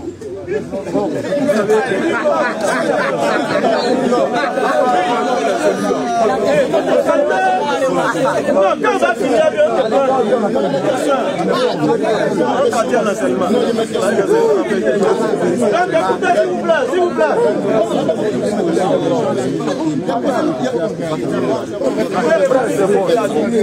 Ok, peut-être qu'ils vont gagner, ils seront peut-être plus honnêtes que toi.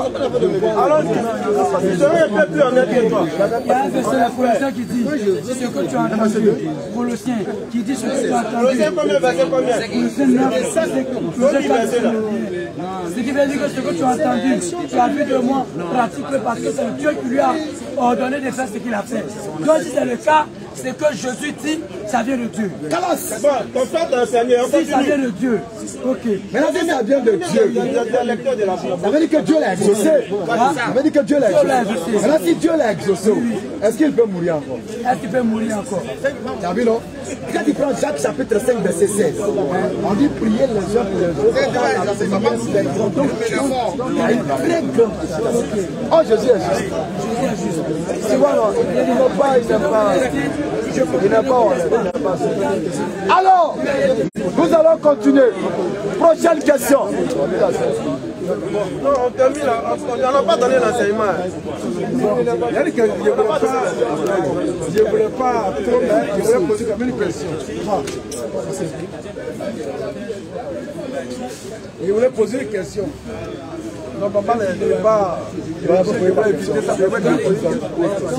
il sait que les musulmans cherchent souvent. Alors ta question, non, toi, quelle est la question? Il y a le bientôt qui veut poser question. Parce que le débat que vous cherchez, prochaine question. Et puis on débat. Non, il n'a pas posé la question.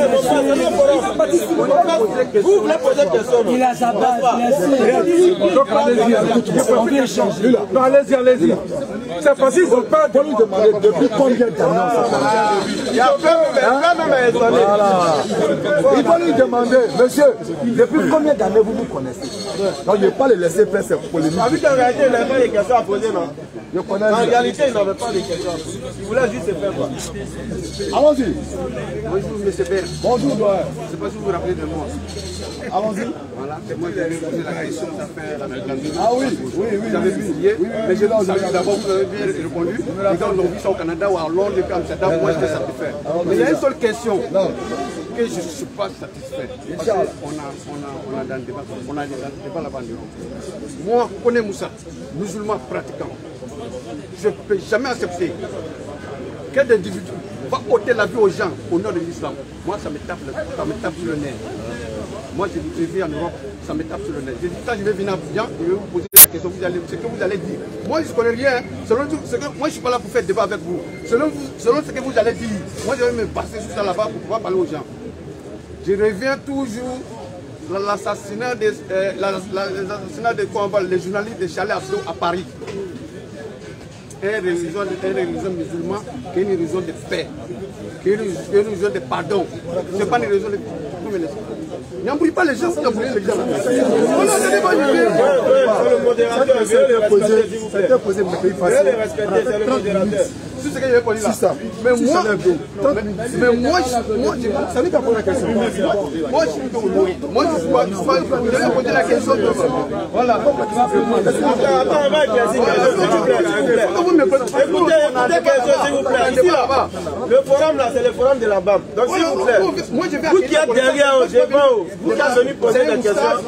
S'il vous plaît, donnez-moi 30 secondes.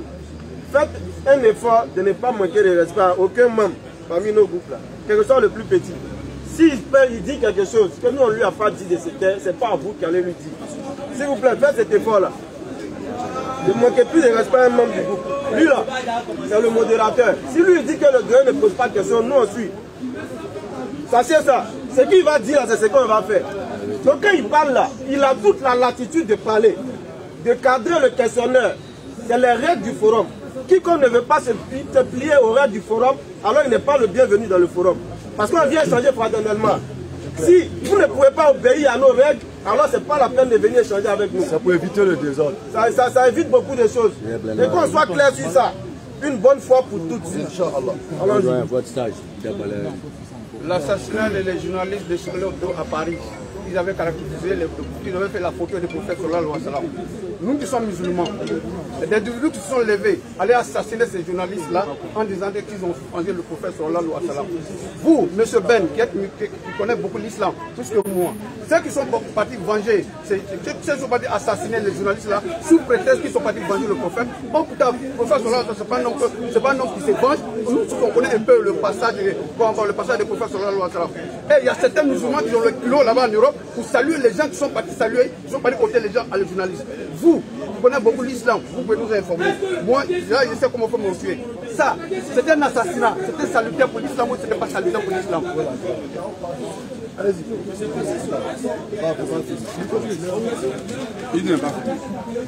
Et comment l'assassinat des journalistes là, est-ce que c'est vous qui êtes musulman? Est-ce que c'est ça? Ils sont pas dit. On va répondre. Non, qui sont flagrants, on peut pas écrire. Là, la photo de ton papa.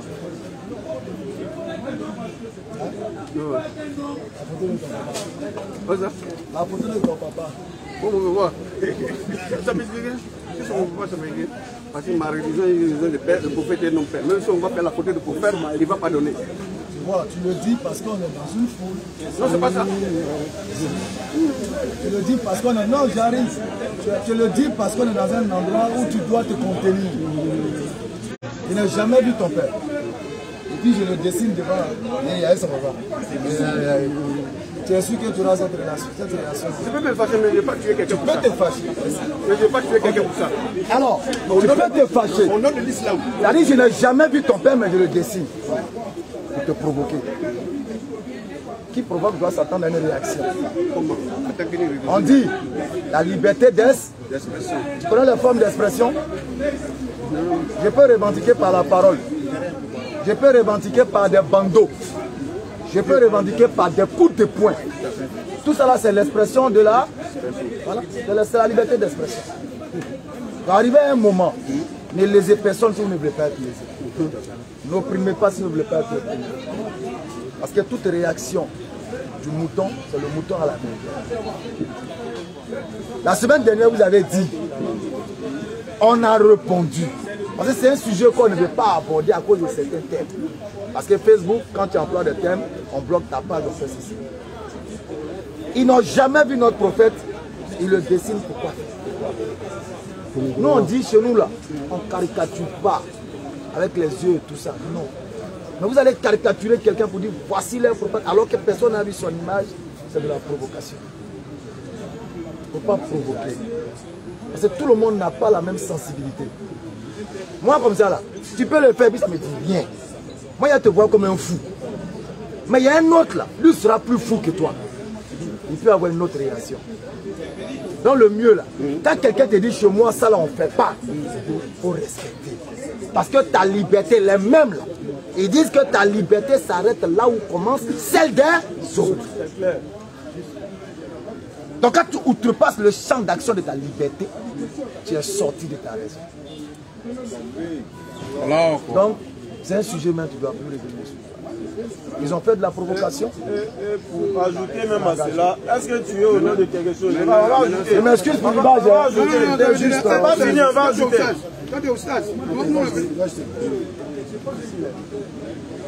Allez sur le net, tapez Jim Jones. J-I-M.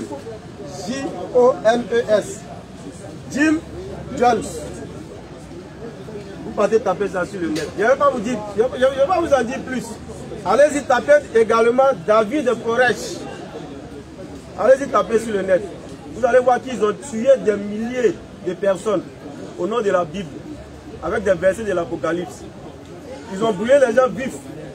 Et puis ils se sont fait tuer eux-mêmes pour ne pas souffrir des douleurs de la flamme. Vous voyez? Non, je ne veux pas répondre. Donc vous voyez, des gens qui ont tué au nom de quelque chose. Et puis cette chose on doit tuer, c'est pas pareil. Ça dit, légitimement, ce que mon frère a dit, c'est tellement clair. Votre liberté s'arrête où commence celle de l'autre. Maintenant, le Coran dit que quiconque tue une personne, je dis bien, non coupable d'un meurtre ou d'une corruption sur la terre, c'est comme s'il a tué l'humanité. Le Coran est clair. Quiconque tue une personne non coupable d'un meurtre ou d'une corruption sur la terre, le champ de la corruption est vaste. Ça inclut beaucoup de choses. Si tu n'es pas dans tout ça là, et puis tu as tué injustement, c'est comme s'il a tué l'humanité, 7 milliards de personnes. Voilà ce que le Coran dit. On dit, sauf en bon droit, ne tuez pas la vie qu'Allah a rendue sacrée. C'est pourquoi le Coran précise tout, sauf en bon droit. Voilà ce que, non, c'est limite uniquement à ce que le Coran a dit. Voilà ce que le Coran dit. Donc je pense que c'est une question qui est je suis convaincu. Il reste maintenant sur une question. Comment on parle un musulman peut fumer. Moi, je ne le fais pas là. Mais je vais quand même demander les gens qui connaissent l'islam. Nous, on est musulmans. Mais il faut qu'on approche toujours les gens qui connaissent. Un musulman qui prie, on est dans le même village, il prie. Nous, comme un bon musulman, souvent même le médecin. Quand le médecin n'est pas là, celui qui défend le médecin. Maintenant, il allait se marier chez lui dans son pays, il est revenu. Quand il allait chercher sa femme, quand on lui a donné sa femme, il a su qu'il a une maladie, il est impuissant. Il est impuissant. On lui avait déjà payé tous les dons, tout. Donc, les gens ont dit, les parents de la fille ont dit non, on va te rembourser. Comme ça ne marche pas, on va te rembourser. Donc il est revenu en Côte d'Ivoire, un bon musulman, et il s'est suicidé au champ. Et la mosquée a refusé de prier sur son corps.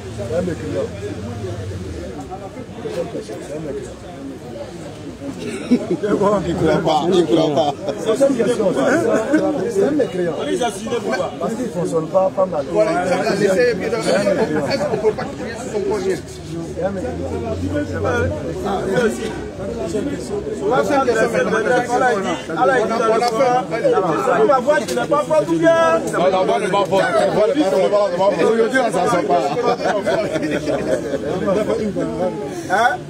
Allah dit dans la sourate 4 verset 29, voilà, tac tout loin tout ça. Ne vous tuez pas vous-même. Ne vous tuez pas vous-même. Ce n'est pas islamique. Ta vie ne t'appartient pas. Pourquoi tu la hautes? Donc vraiment, il est dans le problème. On va pas dire va aller en affaire. Mais il est dans le problème.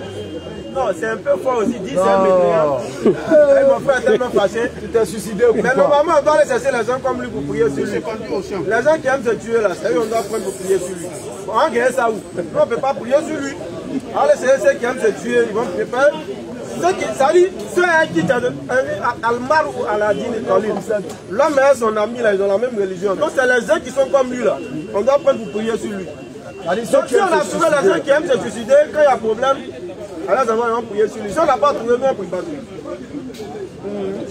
On n'a pas d'Ivan à faire, son sort dépend d'Allah.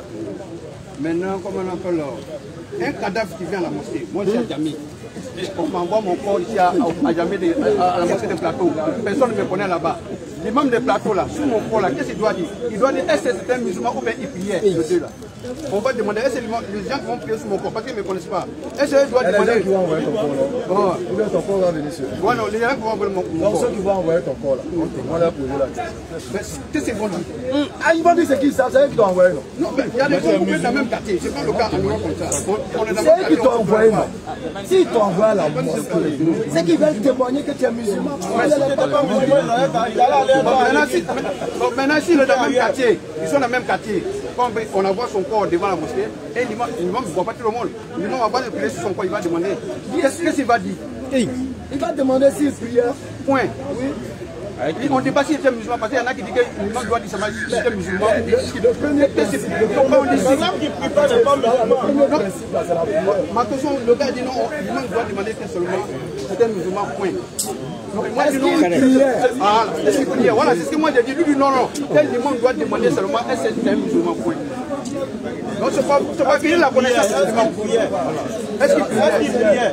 C'est la prière. Quand tu ne pries pas, tu n'es pas musulman. Tu as beau dire que tu es musulman, musulman non pratiquant, ça n'existe pas. Peut-être il y a chrétiens non pratiquants. Peut-être. Les chrétiens sont là, ils vont nous dire si c'est vrai ou faux. Et nous, on en connaît beaucoup, ils disent aussi chrétiens non pratiquants. Voilà. Ma dernière question. C'est bon. Ma dernière question. Donc s'il n'est pas, il ne prie pas, il n'est pas. Un ami d'enfance, on a fait éco-chronique ensemble. On a grandi au même village. Comment on appelle? Il est décédé. Ils n'ont pas prié sur son corps. Ils ont dit non, que moi qui était malade, il ne partait plus à la mosquée. Ils n'ont pas prié sur son corps. Et ça, c'est bon. Nous, on ne peut pas juger ce qu'on n'a pas vu. Il fallait qu'on soit là-bas pour savoir. Non, moi j'étais là-bas, moi je vous dis, mais vous qui connaissez l'islam, vous pouvez nous expliquer. C'est lui qui était malade. Il était malade. Peut-être qu'il a une maladie qui l'a rendu truc. Non, on a donné la règle de base là. Quand quelqu'un ne prie pas, il n'est pas musulman. Maintenant, c'est que les enfants là, ça ne gâche que. Nous, on donne la règle de base de l'islam, s'il vous plaît. Si quelqu'un ne prie pas, il n'est pas musulman. S'il meurt, il ne prie pas sur son corps. Maintenant, ceux qui étaient là-bas, qui ont jugé qu'il n'était pas musulman ou pas, ça c'est un de puis Allah. Nous on ne peut pas être ici, à Abidjan au plateau, on jugeait quelque chose qui s'est passé au village. Ça c'est un peu injuste même. Donc la règle de base de l'islam c'est celle-là. Merci beaucoup, Doha. Oui, allons-y. La question est que... Toi, tu dois te convertir, tu dois devenir musulman. On passe à cause de la vérité. La question à poser moi. Vous connaissez la vérité, la vérité.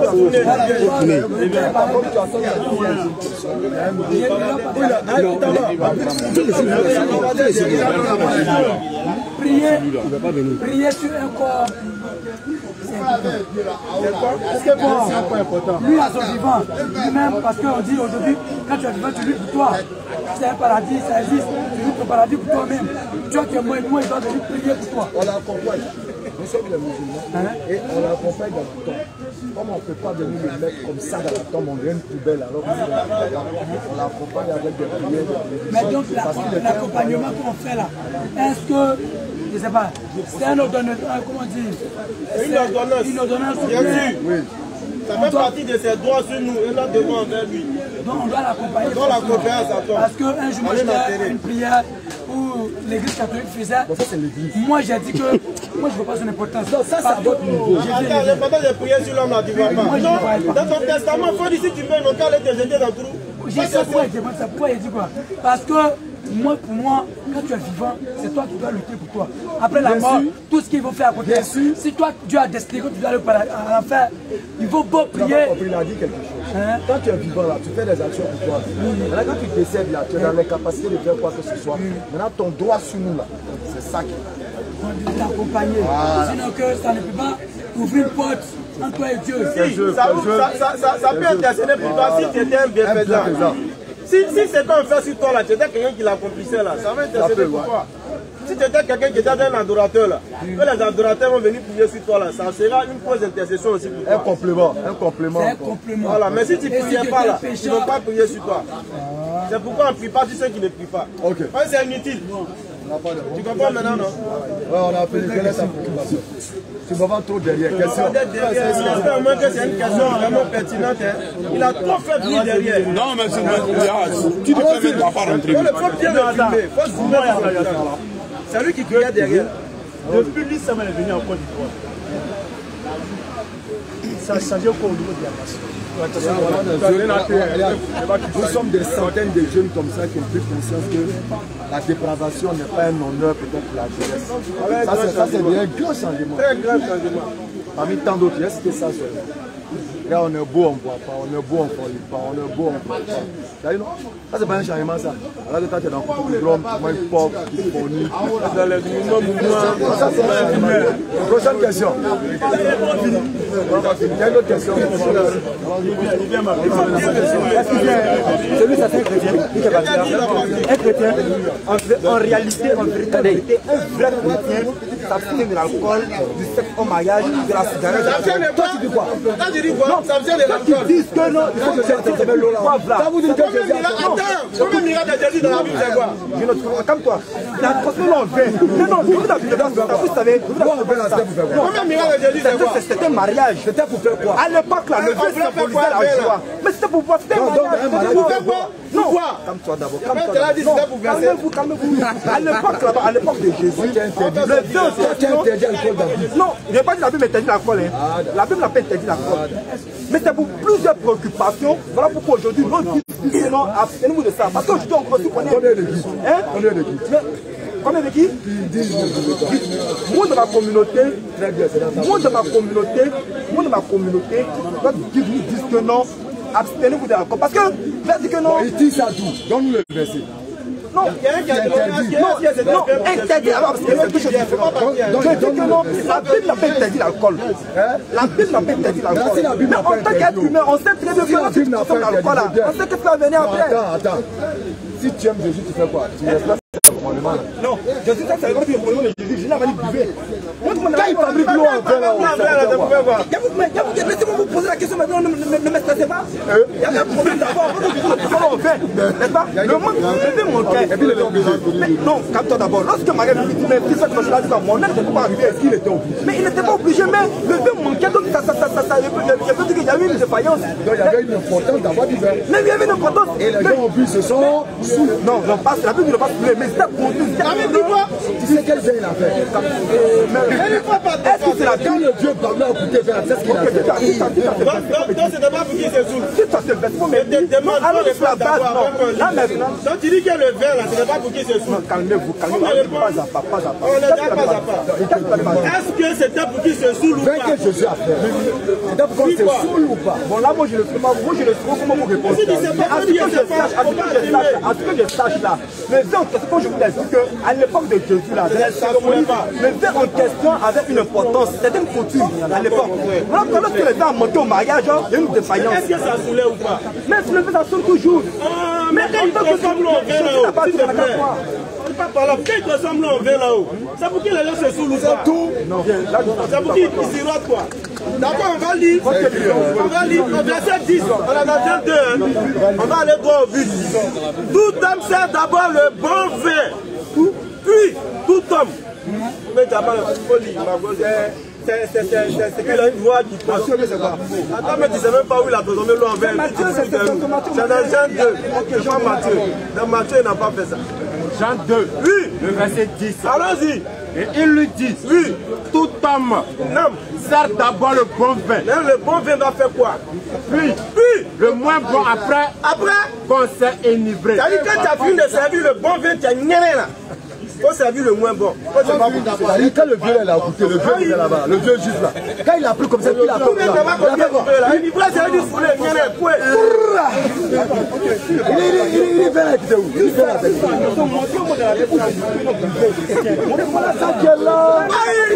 On lui a servi le bon vin pour se poulet. Attends. C'est malade comment on peut se poulet. Attends, écoute-moi. Il y a une cérémonie, il n'y a pas du riz. On m'a dit, ah, riz est fini. Je prépare riz et puis je dépose. C'est pour ça. Est-ce qu'il y a besoin de vous demander? C'est pour la bonne odeur du riz. Quand Pierre a goûté vers la terre, qu'est-ce qu'il a fait? Il y en a qui a servi le vin ça là? Tellement c'est dosé. Ça c'est Jésus. Il a bien lu, mais attends, il va bien lire. Peut-être que nous on a inventé. On dit le bon vin pour se saouler. Après, il faut servir le moins bon. C'est quand vous dites que ça n'a rien à voir ici, parce que vous dites que non, Jésus dit que quelqu'un s'est saoulé. Jésus non. Quand son libraire fabrique, dans le nom d'une bière là-bas. Quand son libraire fabrique la bière là-haut, il fait quoi? Bon, à part ce miracle que Jésus a fait là, dis-moi, depuis que Jésus avait ses disciples bu le vin, à part ce miracle là, même en termes du verbe. En termes du verbe. Tu as dit ça, c'est biblique. C'est quelqu'un qui demande ça. Montre-moi maintenant. Attends, je dis que c'est mort de toi. Non. Donne-lui verset là, on va voir où ça va de lui. Jésus te dit que je ne boirai plus désormais ce vin, le fruit de cette vigne avec vous. Matthieu 26, ça le verset 29. Je vous l'ai dit. C'était quoi? C'était quoi? Attends, symbolique. Attends.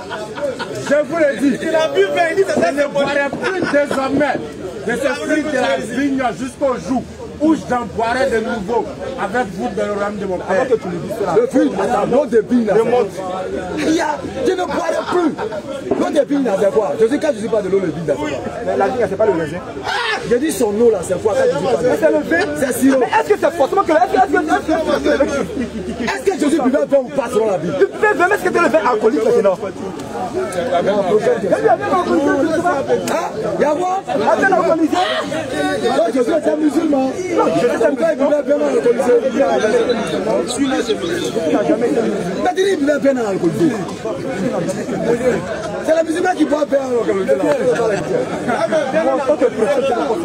Il dit Jésus buvait bien alcoolisé.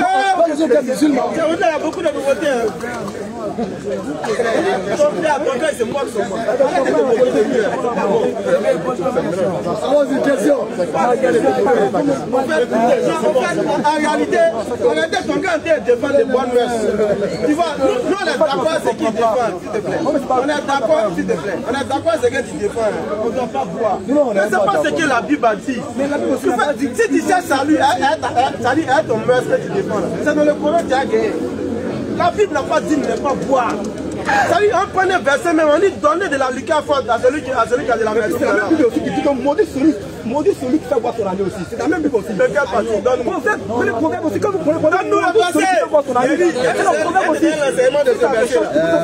On dit maudit celui qui fait boire son année. Pour faire quoi? Pour faire quoi? Pour voir ça. Pour découvrir sa nudité. Même si tu vas découvrir sa nudité, tu vas pas dire qu'il fait boire son ami, il a maudit. C'est pas ce que la Bible dit. La Bible, là, on a lu des Genèse à la Bible n'interdit pas l'alcool. Voilà pourquoi je dis que la Bible n'a pas interdit l'alcool. En tant que chrétien, on doit s'abstenir de l'alcool. Tu dis ça tout. Mais ça, c'est non, ça, c'est ma frère, c'est à moi. Ça, c'est ma frère. Ça, quelque chose que le christianisme. Parce que même à l'église, on boit vin. Chez nous, l'église, c'est sa philosophie. C'est qu'à l'église. C'est pas mosquée. Dis non, allez vérifier dimanche. Dis non, allez vérifier. Dis non, allez vérifier. Il n'y a pas église où on ne boit pas vin. Vous allez donner non là, ceux qui n'utilisent pas la Bible. Parce que le premier miracle, je le dis, j'ai dit. Jus de quoi? Jus de raisin. J'ai enlevé ça où? C'est jus de raisin. J'ai enlevé ça où? Ça symbolique, c'est tout. C'est symbolique, c'est tout. Voilà. Non, je dis, quand je dis fabrique l'eau là, attends, je viens, je suis dans un coin, les gens disent on a faim, on a faim, on a faim. Attends, les gens disent on a faim, on a faim. Maintenant moi, je fabrique l'huile et puis je dépose. Ils sont là, on a faim, je dépose et puis manger. Est-ce que j'ai besoin de leur dire manger? Est-ce que j'ai besoin de leur dire manger? Voilà pourquoi je vous dis. Non, c'est une question. Est-ce que j'ai besoin de leur dire manger? Est-ce que j'ai besoin de leur dire manger? C'est bien mariage. Maintenant où il dit je ne boirai plus les fruits de la vie, s'il te plaît. C'était quoi, baptême? Arrête ça, frère, c'est honnête.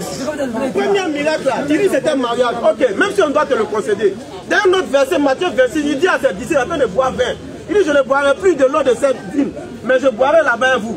Tu dis ça c'est quoi, baptême? Là c'était un baptême. Ou un funérailles? Non, c'est un baptême. C'est un baptême, non. Ce que je sais est que la même Bible dit. Tu connaîtras la vérité et la vérité t'affranchira. Ce qui veut dire que toi, tu vas beau prêcher, je peux prendre comme une vérité, je peux pas prêcher comme une vérité. Mais lorsque moi, quand je vais réfléchir à ça, je peux accepter que lui, ce qu'il a dit, c'est vrai, c'est une vérité.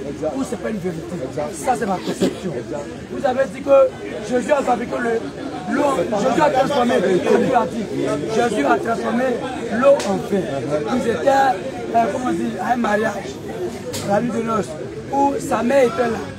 quand le vin a manqué, puis Marie, sa mère, quand le vin a manqué, il dit, bon, je sais pas, il a mis Marie. Quand Marie est partie vers lui, Marie, sa mère. Il découvre le verset. On a fait quelque chose de bon aujourd'hui. Tu as dit, moi je vais le lire. C'est Marie, sa mère. C'est bien sûr que c'est Marie. Quelle Marie? Marie, sa mère ou bien... Voici, c'est comme je ne sais pas. Marie, c'est la mère de Jésus. Jésus lui dit, et comment il dit? 3 jours après, il y eut des noces à Cana en Galilée. La mère de Jésus était là. Pardon, Marie est sa mère. Ok, non, vas-y, vas-y. Je ne sais pas. Moi, je voulais juste. Ok, c'est bien. Et Jésus fut invité aux noces avec ses disciples. Le vin ayant manqué, la mère de Jésus dit, ils n'ont plus de vin. C'est la mère de Jésus qui a informé à Jésus qu'ils n'ont plus de vin. Mais Jésus lui pose la question, qu'attends-tu de lui? Qu'est-ce que sa mère attend de lui?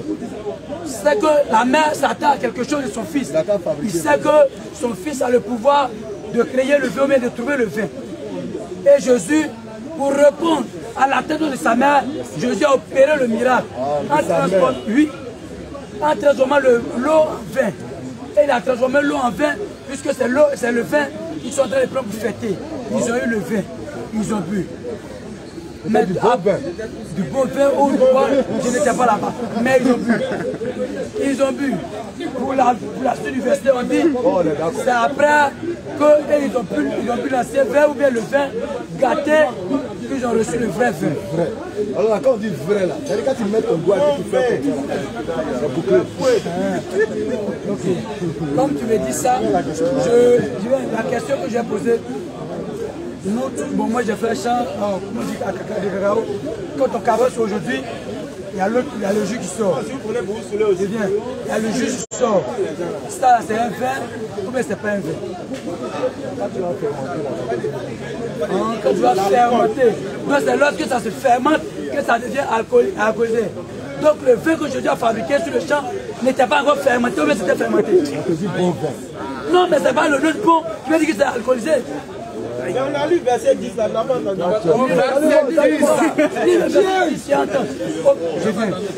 j'ai posé la question. L'ordonnateur du repas dit, on donne le bon vin, on boit ça d'abord. Quand on est bien arrivé là, on boit maintenant le faux vin. C'est un connaisseur qui parle. C'est pas Sassoul qui l'a dit ça. C'est pas Sassoul qui l'a dit. Jésus dit le verset. Et il lui dit, tout homme, sert d'abord le bon vin. Le bon vin, Jésus a fabriqué. Puis, le moins bon après qu'on s'est enivré. Enivré, c'est du saoulé. C'est-à-dire le bon vin saoule. Le bon vin, c'est dans le sens de saoulé. Quand tu finis de te saouler le bon vin, tu vas prendre le vieux vin. Au moins pour compléter un peu. Donc ce qui veut dire que le vin de Jésus, que Jésus a fabriqué là, c'était un vin alcoolisé. Tu t'amusais celui-là. Ce que tu viens de me dire, vraiment c'est nouveau. C'est écrit au Jean 2, tu lis bien, tu as pas. Tu vois qu'il y a beaucoup de choses dans la Bible qui a découvert aujourd'hui. Oui. Mais quand je dis que, tu vas me dire que non, le vin que Jésus a fabriqué, vraiment c'est alcoolisé. Non, c'est écrit. Oui, c'est écrit. Il dit qu'on boit le vin, on finit de se saouler, enivré. Il dit qu'on finit de se saouler, on boit maintenant le moins bon. C'est français, c'est écrit. Maintenant, qu'est-ce qu'il les a saoulés? C'est le bon vin. C'est pas le bon vin qui les a saoulés, puisque c'est pas ça qu'ils ont reçu, ils ont déjà gâté leur pote avec le vin. Si tu comprends. Attends, je suis en train de parler. Il dit, là il dit, non, mais c'est qu'il normal. Je dis, le verset qu'il a dit. Quand il a vu le vin de Jésus, il dit, mais qui a fait ça? Le bon vin là, c'est ça on devait envoyer premièrement. On va se saouler avec ça, et puis après maintenant on va prendre les anciens. Ça veut dire que le nouveau là, c'est dingue. Lui, malgré tu trouves que c'est dingue, on devrait envoyer. Mais par le verset qu'il a dit, c'est que moi je comprends. C'est que le vin que Jésus a envoyé, c'était bon, mais ils ont déjà pris le mauvais vin pour dire gâter le vin. Si, puisqu'on devrait envoyer le bon vin. Le vin enivré là, ça fait quoi ici? Quand on dit quelqu'un c'est saoulé là, ça fait quoi ici? Faut nous expliquer ça. Concernant le bon vin. Je prends un simple d'abord préparé. On s'en va manger à table. On envoie. Non, je viens. Moi, je ne discute pas. Est-ce qu'il y a une autre question? On s'en va manger à table. On envoie la nourriture. Hein? Et puis la nourriture qu'on envoie, toi tu as mangé. Toi tu as trouvé que le goût n'était pas comme ça, n'était pas trop.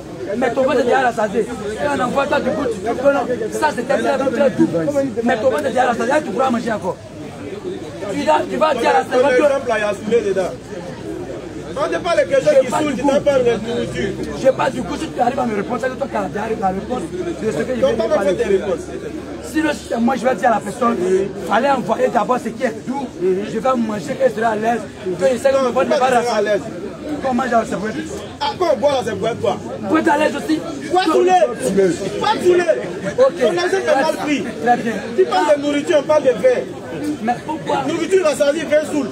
Nourriture, ça dit fait saoul. Oui. Du moment où elle a envoyé la nourriture, que moi j'ai trouvé agréable.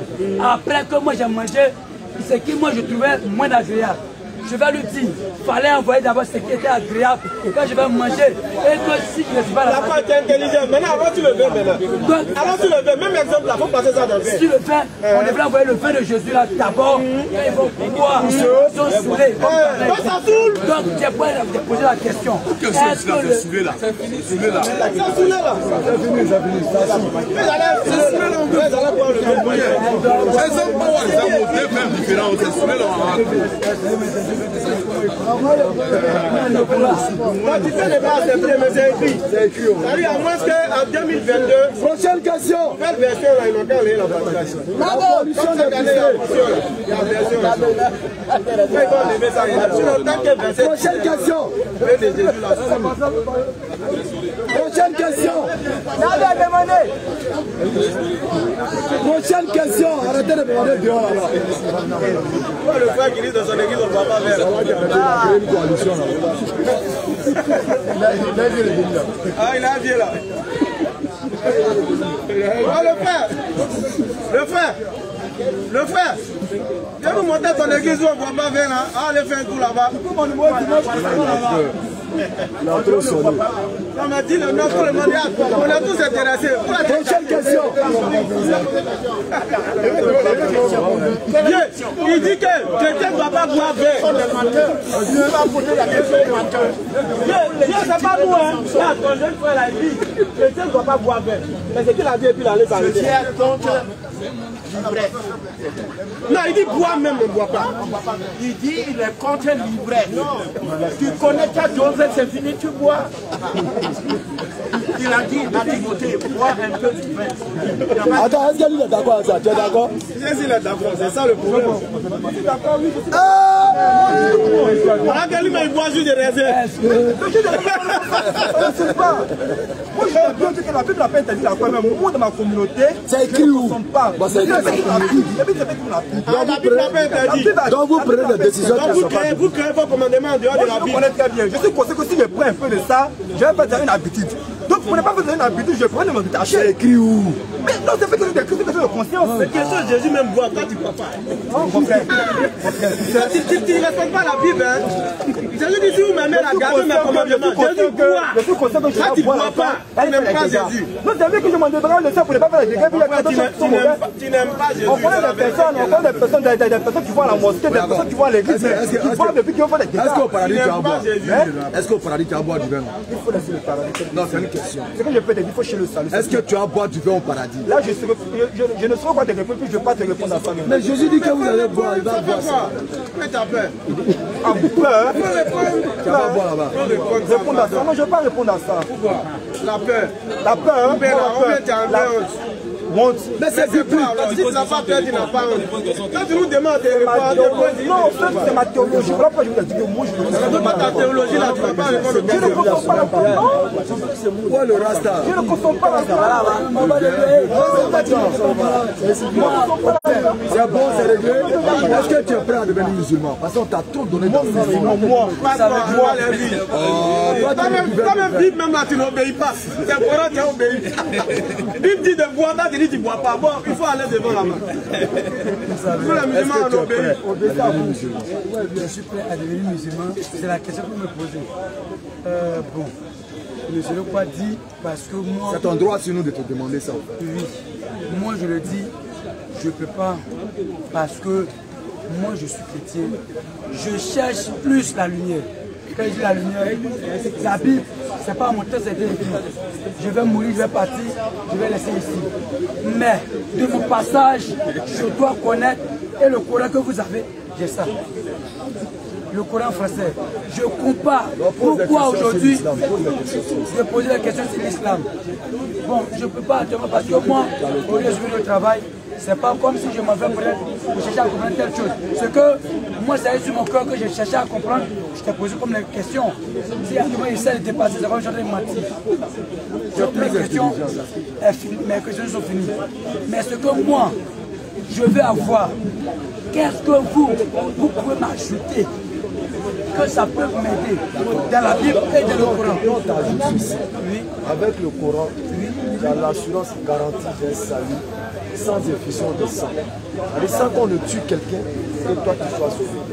Simplement avec la reconnaissance de ta faiblesse en tant que pécheur, tu te repens, Allah est agréé. Comme c'est simple, on n'a pas besoin de tuer, on n'a pas besoin de verser le sang de quelqu'un, un innocent. Non, je reconnais ma faiblesse en tant que pécheur, je me repens, Allah il accueille ton repenti, tu meurs, tu vas auprès de lui. C'est simple.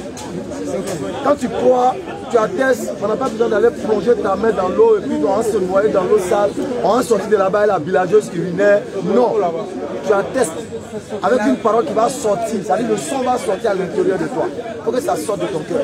Tu attestes l'unicité d'Allah et la reconnaissance de tous les prophètes. Tu es musulman au calme, sans bruit. Il a répété ça. Quand je vis aujourd'hui, je peux décider de me repentir. Je me répands. Je continue ma vie. Je suis pas encore mort. Si je pêche encore, je me répands encore. C'est ce que Jésus-Christ a prêché. C'est ce qu'il dit. Jésus-Christ a prêché ça. Jésus-Christ a prêché la repentance. Les enfants d'Israël, la repentance. Il a prêché la repentance. Parce qu'il y a la distance de fusion du sang, il n'y a pas le pardon. Et c'est lui son sang qui s'est la Bible qui dit. Jésus-Christ a dit ça. Oui. Jésus-Christ. Tu es la chose sans effusion. Hébreu, chapitre 9, verset 22 dit sans effusion du sang, il n'y a pas de pardon. Voici pourquoi je suis. Est-ce que c'est Jésus qui a parlé de l'Évêque? Tu as une question à poser. Tu as une question à poser ou bien ça vous te convertir à l'islam? Vous avez dit, le prophète Jésus, Jésus est un prophète. Et qu'on a lu tout à l'heure là, ce que Jésus fait, c'est pas, il a reçu l'équipe de Dieu. Alors, si là c'est pas ça. L'autre invite à l'islam. Non, il est bien, il a reçu de Dieu. Oui. Et c'est lui qui est le plus, c'est comme tous ceux qui sont les prophètes, parlent de ce qui vient de Dieu. Exact. Et ce qui est grave, c'est un prophète qui a écrit pour dire que sans le futur du sang, il n'y a pas de pardon.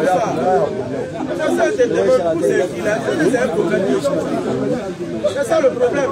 Sinon, lui qui a le verset 7 là, Jésus dit qu'il y aura plus de joie dans les cieux pour 99 pécheurs qui se répandent. Pour un pécheur qui se répand, que pour 99 disent qu'il ne pas besoin de repentance. Donc on te parle de la repentance, tu dis là, on dit effusion de sang.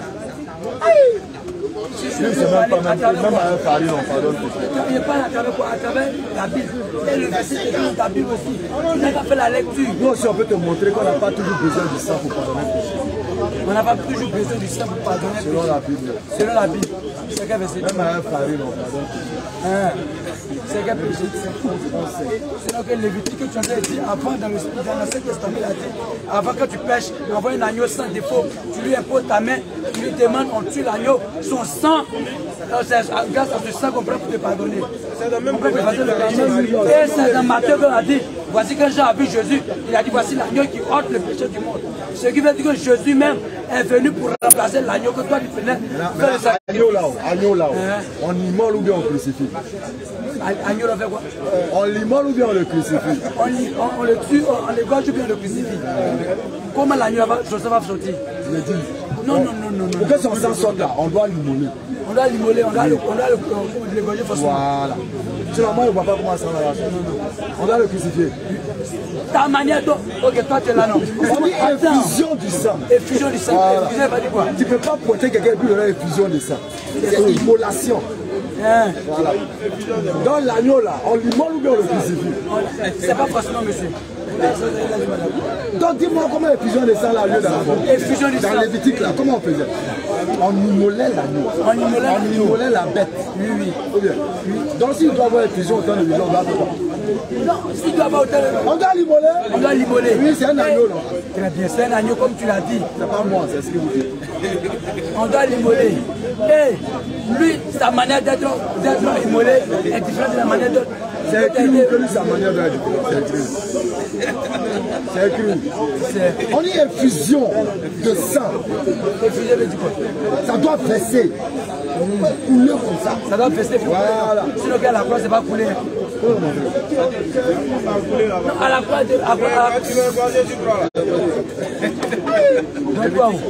il faut regarder. Lévitique 5, au verset 11.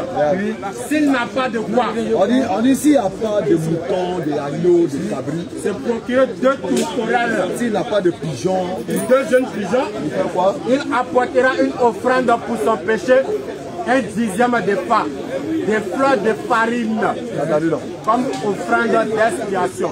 Regardez, est-ce qu'il faut trouver le sang?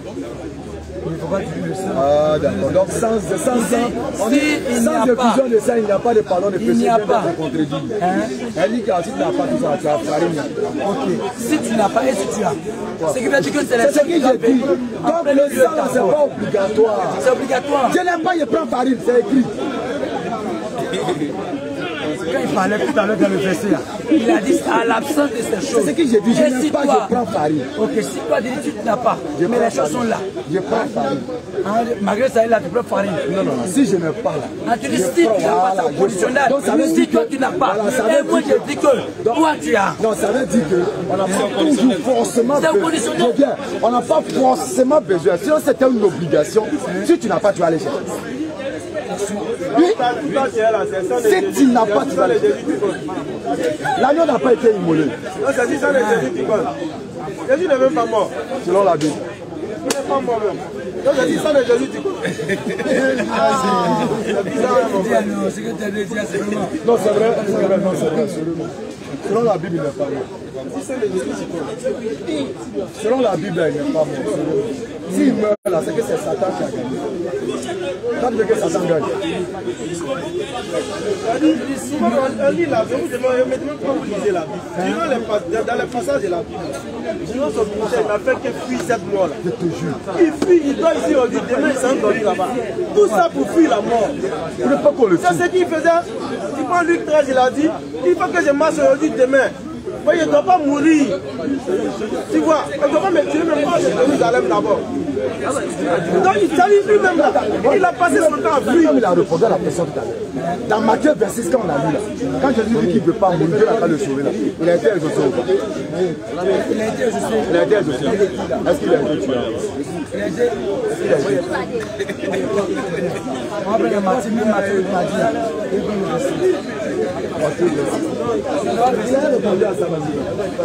Il a été exaucé. Mais quelqu'un qui a été exaucé. Il ne faut pas les payer à passer tout son ministère à fuir. Les problèmes de connaître une mort française que c'est cette mort là. Donc lui, il fuit après pas vous sauver quoi. La fouille nous parle. C'est ici, s'il te plaît. S'il te plaît, c'est ici, pas là-bas. Ouais, là. 26 devant. Ouais, la vision de Rokia. Voilà. Il y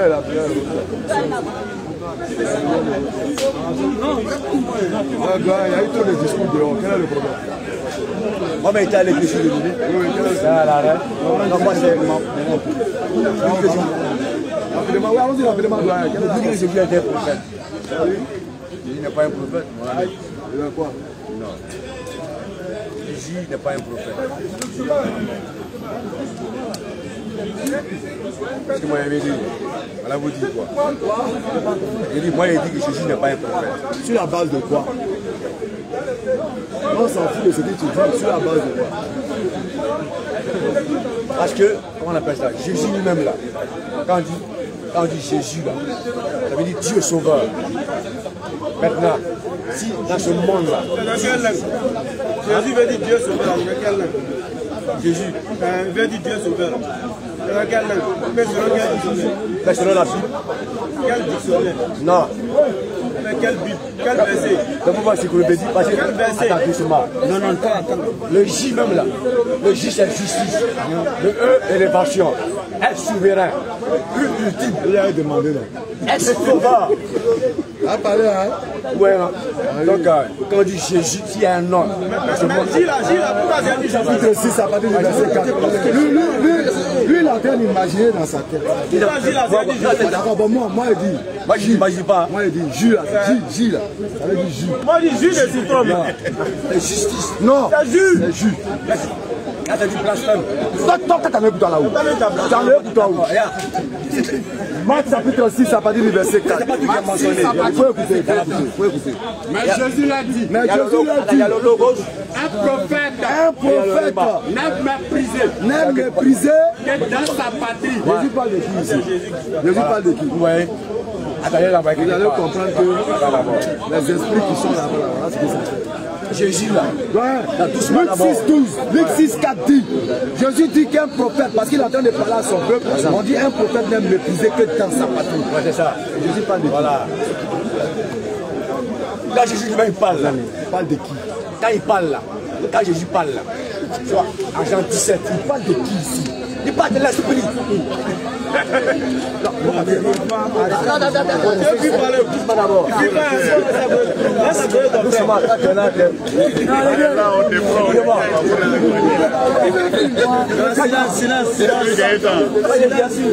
Jésus dit, un prophète n'est méprisé que dans sa patrie. Il parle de qui? Il te pose la question. Il parle de lui-même. Donc il est quoi? Prophète ou pas prophète? On va parler. On a encore deux versets. Il est prophète ou pas prophète? Moi, il vient dans la main, il parle. Laissez-le venir. Non, attendez. Non, Jésus est prophète ou pas prophète? Non. C'est pas un prophète. C'est à toi, moi, il parle. Est-ce que Jésus est prophète? Ça veut dire qu'il n'avait pas parlé. Laissez-moi me dire. Tu as besoin d'une bonne nourriture. Toi, regarde où ça. Jésus, écoute-moi bien. Jésus, là, il est à la fois homme, à la fois Dieu. D'accord. Voilà. Ok. Jésus, il est homme de par sa naissance physique. Ok. Mais Dieu, de par la plénitude, la divinité en lui. Ok. En Colossiens 2, verset 9. Wow. À lui habite toute la plénitude de la divinité. Ça, ça veut dire quoi? Que la totalité de la divinité réside en Jésus. Qui a mis ça en lui? C'est l'esprit. Quel esprit? L'esprit éternel qui habitait en Jésus. Non, qui est cet esprit éternel? Quand c'est l'éternel, l'esprit éternel, c'est qui? En Genèse, hein? Est-ce que l'esprit éternel là, c'est Jésus? C'est lui qui est Jésus là. C'est lui qui est Jésus. À quel moment il rentre dans Jésus? Non, à quel moment il rentre dans Jésus? Parce qu'il y a une cocaïne de peine. D'accord. À quel moment il rentre dans Jésus? Voilà. C'est des fonctions ou rôles. À quel moment il rentre? C'est des fonctions ou rôles exercées par le même Jésus-Christ. À quel moment il rentre dans Jésus? Voilà. C'est ça, c'est des fonctions ou rôles. Quand Jésus est dans le ventre de Marie, est-ce qu'il est Dieu? Comment? Quand il est dans le ventre de Marie, est-ce qu'il est Dieu? Il est homme. Il est homme, non? Ouais. Donc à quel moment il devient Dieu? C'est quand il est en action. C'est quand il est en action, il devient Dieu. Mais il n'est pas. Donc quand il n'est pas en action, donc quand il n'est pas en action, Arrête de te moquer. Ça va.